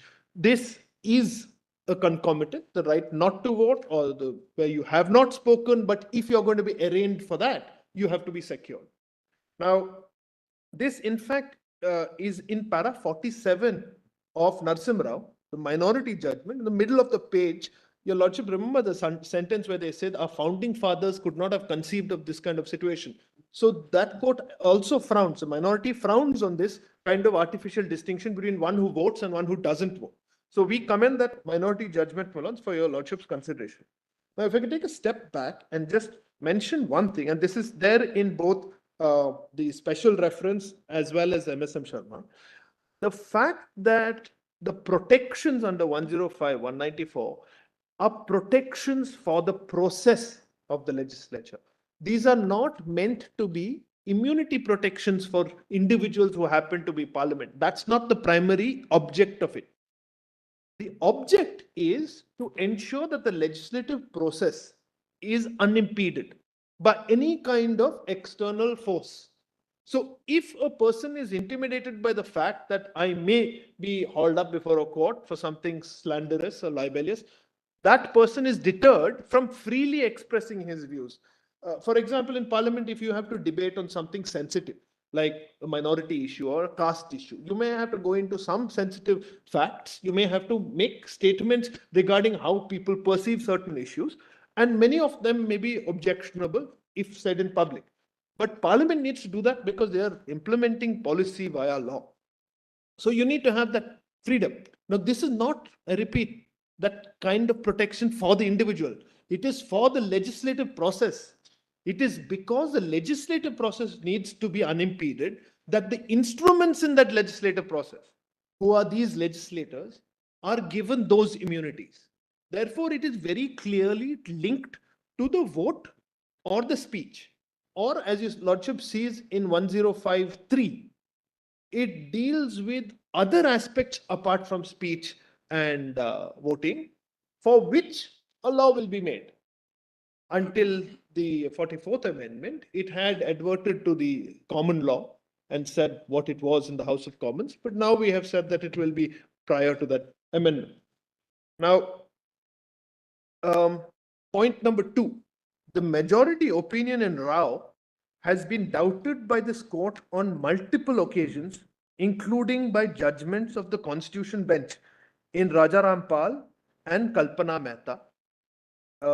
I've said see para 1 at page 4. So if your Lordships can just see page 4. These are the 3 extracts of which Justice Thakur says in Raja Rampal while concurring, I may state that I'm not expressing any opinion one way or the other on the criminal trial of such acts, as also the correctness or otherwise of the law laid down in Narasimha Rao. To me, however, there is no doubt, and it is well settled, that in such cases, Parliament has power to take up the matter so far as privileges are concerned, and it can take an appropriate action in accordance with law. If it feels that the case of cash for query was made out and it adversely affected the honesty, integrity, and dignity of the House, it is open to the House to attempt to ensure restoration of faith in one of the pillars of democratic polity. A separate paragraph, Justice Ravindran also makes reference, but then my Lord Justice Chandrachud, as he then was, with Justice Sikri, also said that the correctness of the view in the judgment of the majority does not fall for consideration in the present case, and your Lordships have referred to this in the reference order. So far from being a position of law that has been consistently accepted, there have been severe doubts cast on the correctness of the majority.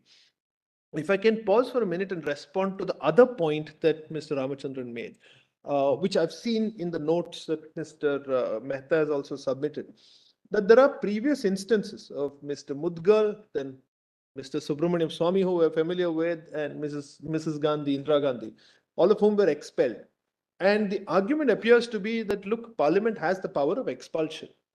But we have to compare that with what is being argued today. This is about criminal prosecution. Now, if you were permitted criminal prosecution, its full sway, all the consequences that follow would attend that individual. We can't refer to that person as a member, refer to that individual, that accused. That accused would perhaps be convicted by a court of law, would have to face possibly a jail sentence in many of these cases, face a disqualification under Section 8 of the Representation of People Act for a period after his sentence is completed. Compare that with a situation here where your Lordships are being told, oh, look, Parliament can expel. In Indira Gandhi's case, she was expelled in 1978. that expulsion was rescinded in 1980 because the House felt, oh, we need her back. Now, that can't be the arbitrary manner in which we leave what is a criminal process to the vagaries of the discipline of Parliament. Parliament will decide separately. That is completely different from a criminal prosecution. Now, point number 3, the well-reasoned minority opinion, on the other hand, has been relied on by constitution benches as well in Kuldeep Nair and Amrinder Singh. Now, these two judgments, the paragraphs, your lordships will find at pages 56 and 58 of this volume. It's not going. Achha. Page 56. Yes. Kuldeep Nair is the second judgment there, my lords. And the relevant portion which is extracted, para 167, if your lordship sees on your screen on the right side. The following observations made in para 47 have been relied upon and it's extracted. And then this was in arguments. Para 344 is part of their decision making, where the parliamentary democracy being part of the basic structure was reiterated in Narasimha Rao, and they again extract from the minority. So the minority, far from being shunned as if it's some sort of dissent which they shouldn't touch, is in fact considered, and not by small benches, but by constitution benches. The same, my lords, follows in Amrinder Singh, which is just lower down at page 58. Next page, please. Yes. If you see the bold portion once again, another comparable instance, the bullet point on the extreme right, another comparable instance was noted by S.C. Agarwal J in his dissenting opinion in Narasimha Rao, and para 25 is extracted. Question of privilege was disallowed since it was considered the conduct of the member, although improper, was not related to the business of the House. Your lordships can come back again to page 2. So the minority is in fact what has been followed by constitution benches and relied upon.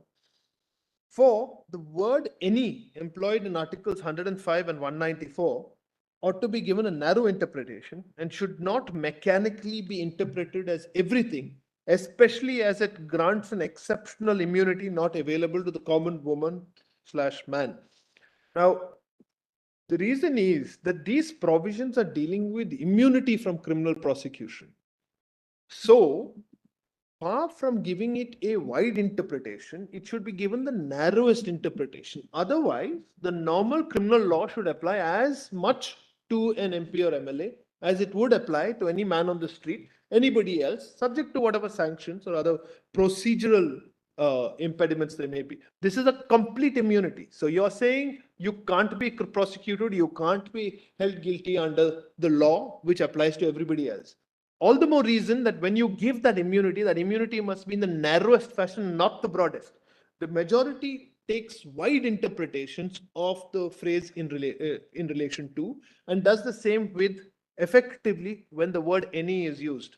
So it cannot be that if I have taken money for the purposes of a vote, that as long as I've taken that money and I'm walking on my way to Parliament, I am a guilty man on the streets of this country. The minute I enter the portals of Parliament and I cast a vote, immunity. That is not at all the intention of the law. Now, if your lordship just comes to page 10, bottom of page, sorry, page 4, bottom of page 4. Yes. This, we have referred to the state entity of Delhi versus Union of India. And if you see para 229 at the very top of page 5, when I see the word any in a statute, I immediately know it's unlikely to mean anything in the universe. Any will have a limitation on it depending on the context. When my wife says there isn't any butter, I understand that she's talking about what is in our refrigerator, not worldwide.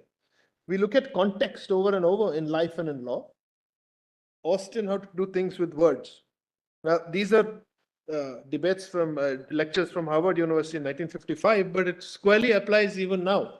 So you can't take something so tenuous and remote and say that we will link it now, it is connected to the vote. Because if that were so, every criminal activity that an MP or an MLA indulges in, he can say, oh, it was meant for the vote. I was just on my way to vote. I ran over somebody on the road, but I was on my way to go and vote. Also, there are some things which slip between gaps and it may come for interpretation at a later stage. Consider a situation where the whip of a particular party is told that, look, we have the whip tells is put under some kind of influence, whatever influence it is. And the whip is then told there's a threat or there's a bribe or whatever, make sure that all these people vote in a particular fashion. Now, that is not technically, the whip's action is not a vote in parliament. The whip's action is not a speech in parliament. Now, could it then be said that the whip, when giving that instruction to his party members, has the immunity? This is a question that could arise. I'm just flagging it because many of these things will fall between two stools. Right now, we are looking at speech and we're looking at voting. But an instruction that goes from a whip to his party members to vote in a particular fashion may not necessarily be treated as one which is immune, because it is not technically a vote in parliament by the whip. It's an instruction that's being given, but it's so inextricably linked to the legislative process that maybe those kind of things will be on the margins. Those are not remote. Those are very close to it. But an illegal act can never be brought in, which is why, as I'll show your lordships later, if you take a broad interpretation of both in relation to and any, which are the words used here, you can bring anything which is remote and connect it to this and claim a cloak of immunity, as long as you keep it proximate, and for which this court needs to perhaps adopt what the majority in Brewster did, which is also something that your lordships have done recently. This is what's the name of it? In Ajit's state of Kerala, Ajit, right? Ajit, K. Ajit. I keep getting the name mixed up. So in similar to what will happen in Ajit's case, and I think there is also a parallel to be drawn. I'll come to that. With the sanction provisions, 197 of the CRPC, 19 in the Prevention of Corruption Act, the intentions are broadly the same. You have to protect people who are carrying out a function. Now, one is a complete immunity. One is another procedural thing where sanction will be given by somebody else.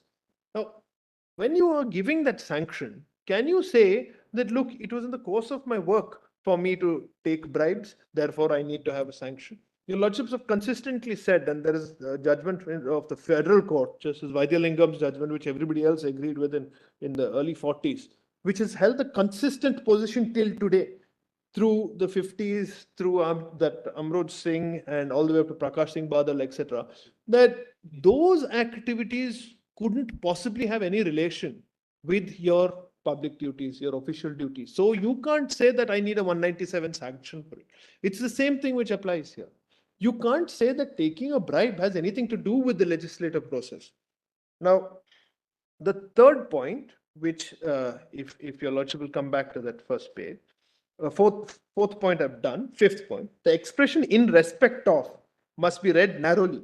It must be tied down to legitimate acts that are a part of the legislative process involving speech or a vote in parliament or before a committee.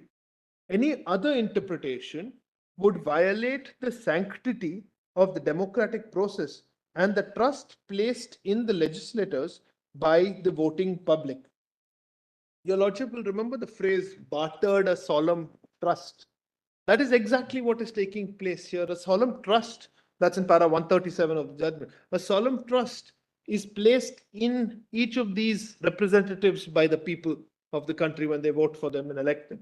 They do not anticipate that they are going to betray my vote for you to do something which you have come to me at the hustings and said that as per my manifesto, these are things I'm going to do. You didn't add point 3A there. By the way, I will take bribes to vote. I will take bribes to ask questions. That's not part of it. I wouldn't have voted for you. So the bargain which underpins the democratic system is completely undone when you allow an individual to get away with that. And that is a betrayal of the solemn trust. Again, at page 5, bottom, in respect of, and similar phrases which are used in the Constitution, has fallen for interpretation. If your lordship will see the first one, which is Tolaram Relumal, bottom, yes, bottom page 5, giving the words in respect of the widest meaning, which is relating to or with reference to, it is plain that this relationship must be predicated of the grant, renewal or continuance of a lease, and unless a lease comes into existence simultaneously or near about the time that the money is received, it cannot be said that the receipt was in respect of the grant of a lease.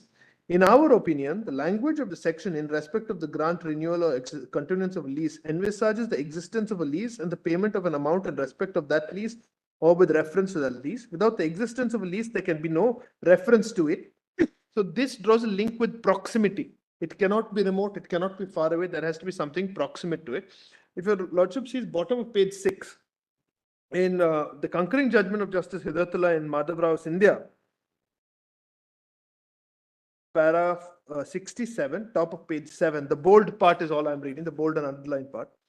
Before I do so, I must say that it's a well-known rule of interpretation of provisions barring the jurisdiction of civil courts that they must be strictly construed for the exclusion of the jurisdiction of civil court, and least of all the Supreme Court is not to be lightly inferred. This is dealing with the bar of jurisdiction of 362, which is where it says in relation to. 69. The second part bars the court's jurisdiction in any dispute in respect of any right accruing under any liability or obligation arising out of any of the provisions of this constitution relating to any such treaty, etc. Here, the dispute must be in respect of a right which accrues under a provision of the constitution, or the liability or obligation must arise similarly from a provision. Bottom of that page, bottom of that para, the requirement is that the article must be a provision relating to a treaty, covenant, etc. Next para, the words are relating to. They mean that the provisions must bear upon treaties, etc. as its dominant purpose or theme. It is not sufficient if the treaties, etc. are mentioned there for some collateral purpose. So a bribe being given is a collateral purpose. The dominant theme or purpose throughout is effectively to weigh in on behalf of your constituents on a particular question or a speech that you're giving or a vote that you're giving. None of this can be linked in any way, Malad, by taking the wide interpretation of in relation to which has been given. Back to the first page, Malad, point number 6. The offense of bribery is complete on receipt of the bribe well before the vote is given or speech made in Parliament. The delivery of results is irrelevant to the offense being made out, and hence the distinction made in Rao is entirely artificial. If your lordships will see the extract there at page 8, we have made reference, and it's a broader comparison is there as Annexure 6, page 99. Page 99 of the same. Just now click, yes. This is the Annexure 6 is the comparison of the Prevention of Corruption Act before the 2018 amendment and at present. It's very clear from its own reading, my lords. The bold portion, if your lordship sees on the left side, D. This is the section 7. D. A motive or reward for doing. A person who receives a gratification as a motive is obviously in advance, or reward for doing what he does not intend or is not in a position to do or has not done, comes within this expression. If you look at the main provision, and I won't read it out, but your lordships can see that the offense is complete on receipt. So the fact that I go and vote is completely unconnected. It's already an offense at that point of time. Once it is an offense at that point of time, an act which takes place or does not take place thereafter is irrelevant to this. The taking of the bribe is a full offense. Whether you're an MP or an MLA makes absolutely no difference. You cannot then go and say, I made a speech or I gave a vote and I've got immunity. On the second column, explanation 1, for the purpose of this section, the obtaining, accepting, or the attempting to obtain an undue advantage shall itself constitute an offense, even if the performance of a public duty by public servant is not or has not been improper. That was inserted in 2018. Your lordships will find similarly when you see section 11 and section 13, there is no requirement, and that's the interpretation even in law, there is no requirement for the act to be actually carried out. if I can take your lordships back to where those extracts were, which is in page 8. 8, the middle of this, after the extracts of the sections, in page 9, there is Neeraj Datta, which is a recent constitution bench. Sorry.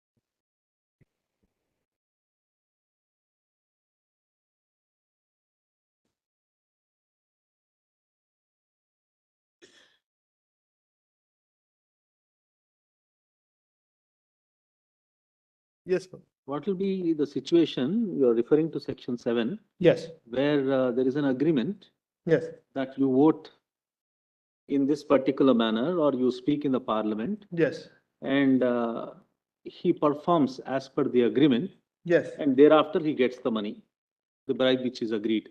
yes, That bribe is received after that. yes. If I can just read that section 7, the beginning part. I'm looking at the original section 7. Either way, whoever being or expecting, this page 99 again, whoever being or expecting to be a public servant accepts or obtains or agrees to accept. That is true. So the agreement is Immunity complete. part of it. You are bifurcating it because Yes, immunity issue doesn't attach to it because the offense would have already happened the moment the money is already taken. no, no, no, I'm not saying that. In that second case also. The minute agreement to Therefore, even- accept. So once the agreement to accept is there, it's complete at that stage. I shouldn't be doing that. As a public servant, I have no business accepting anything external to my public duties.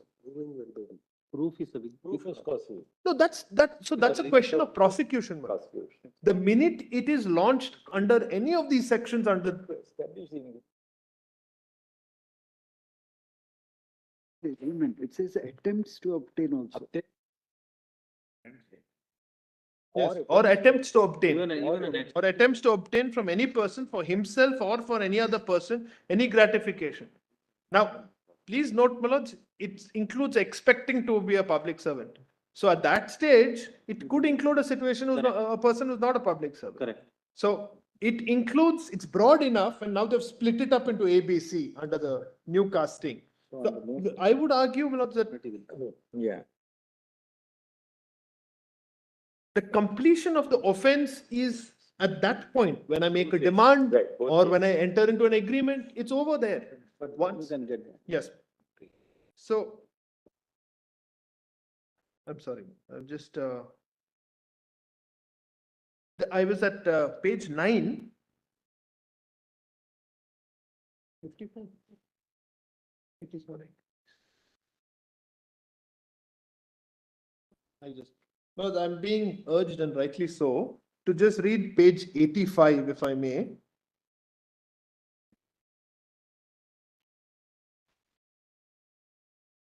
Page 85. This is Rajendra Prasad Jain, judgment of 1967. The extract starts at page 84. Page 85. Para 13. Your lordships have that? In case number so-and-so of Borough of Coventry, it was said, with respect to bribery as well as with respect to treating, I shall ever hold it to be a wise and beneficial rule of constitutional law, quite apart from so-and-so, that for the purpose of securing purity and freedom of election, candidates should be answerable for the acts of the agents as well as for their own acts. And proceeding further, with regard to mere offers of bribe, it was said, although these cases have been classed below those of bribery by both the learned counsel, it cannot be supposed that an offer to bribe is not as bad as the actual payment of money. It is a legal offense, although these cases have been spoken of as being an inferior class by reason of the difficulty of proof from the possibility of people being mistaken in their accounts of conversations in which offers were made, whereas there can be no mistake as to the actual payment of money. Next page, page 86. the two portions which are marked in bold, if I can read that, we are unable to accept the proposition suggested by learned counsel that an offer of bribery cannot be held to be such unless a specific amount is mentioned in the offer. No such requirement is laid down by law. And if we were to accept this proposition, it would lay the field open for corruption in such a manner as to make the provision totally ineffective. A candidate wanting to secure a vote by bribery can always go and first ask the voter whether he is prepared to accept money as a bribe and need offer a specific sum only after the voter has signified his assent. Once the voter actually accepts the offer, it is not likely that evidence of that instance of bribery will be available. The mere fact that a candidate goes and offers some money is enough to show that he has already made his offer to corrupt the voter and secure his vote. Though there may still be a possibility that if subsequently the negotiation as to the precise amount to be paid as the bribe fails, he may not actually succeed in his objective. The offer of bribery in the manner provided in the case, in our opinion, clearly satisfies the requirements so and so. This is, of course, of corrupt practices, not of the representation of, not of the Prevention of Corruption Act. But I would say that the same principle would apply, my lords. If I can take your lordships back to page 9, my lord. Page 9, I was just reading from Neeraj Datta, the bold portion dealing with section 7. This about, yes, going. Therefore, under section 7 of the Act, in order to bring home the offence, there must be an offer which emanates from the bribe giver, which is accepted by the public servant, which would make it an offence. Similarly, a prior demand by the public servant, when accepted by the bribe giver, and in turn there is a payment made which is received by the public servant, would be an offence of obtainment under section 13(1)(d)(1) and 2 of the Act.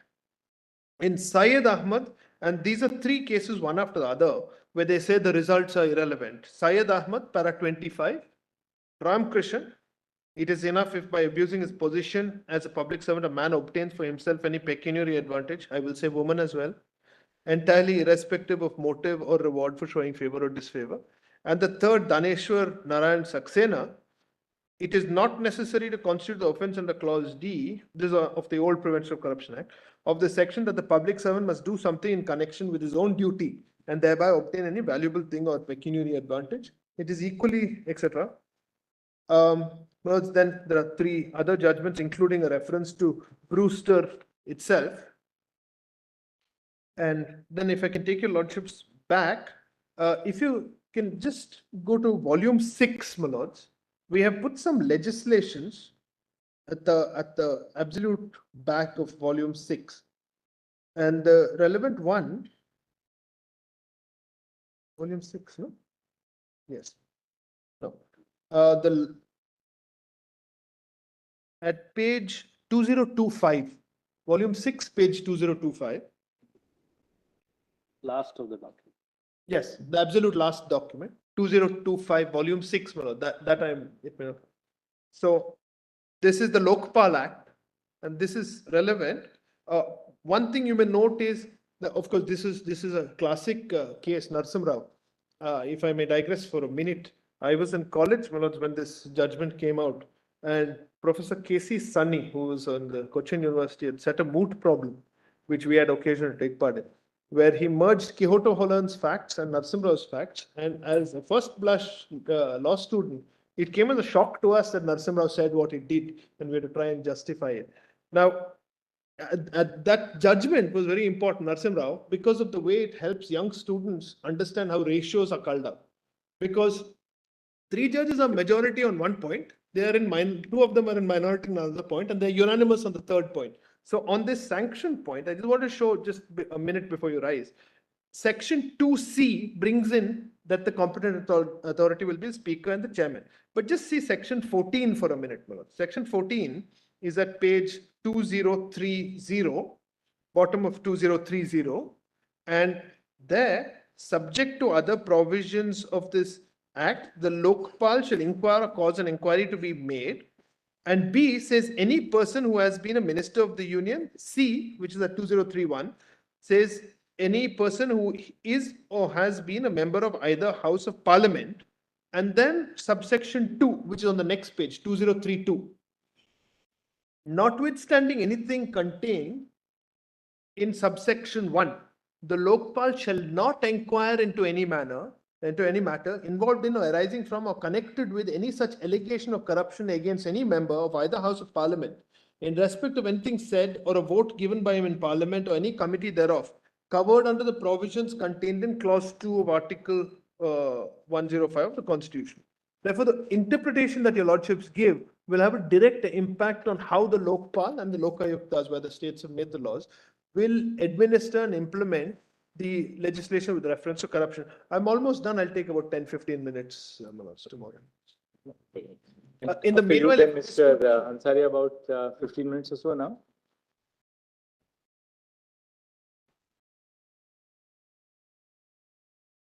But half an hour or so. Half an hour we'll give you tomorrow. Half an hour to Mr. Ansaria, and then we can't now hear interveners after this. Everybody else can give us a written note in to supplement what has been said. Oldest? So give us a small note. Everybody, all the interveners, if you can give us one page, not exceeding one page, let all the other interveners prepare one page and give it by 8 p.m. today to Mr. Gaurav Agarwal. Mr. Gaurav Agarwal. Email your interveners' notes not exceeding one page each to Mr. Gaurav Agarwal. Just the bullet points, because you have seen all the judgments, and that way Mr. Gaurav Agarwal can email it to the court master. You can put it in your note. We'll give all the interveners now will give us a written note not exceeding one page. Lordship says, my lord, some juniors may argue, so lordship may give 5. Let's see at the end. Let's see at the end. But now all interveners presently will give us These arguments. volumes will be downloaded on your computers. Yes, This 2C and. certainly be that. And then the attention tomorrow. Yes. Please allow. Very good.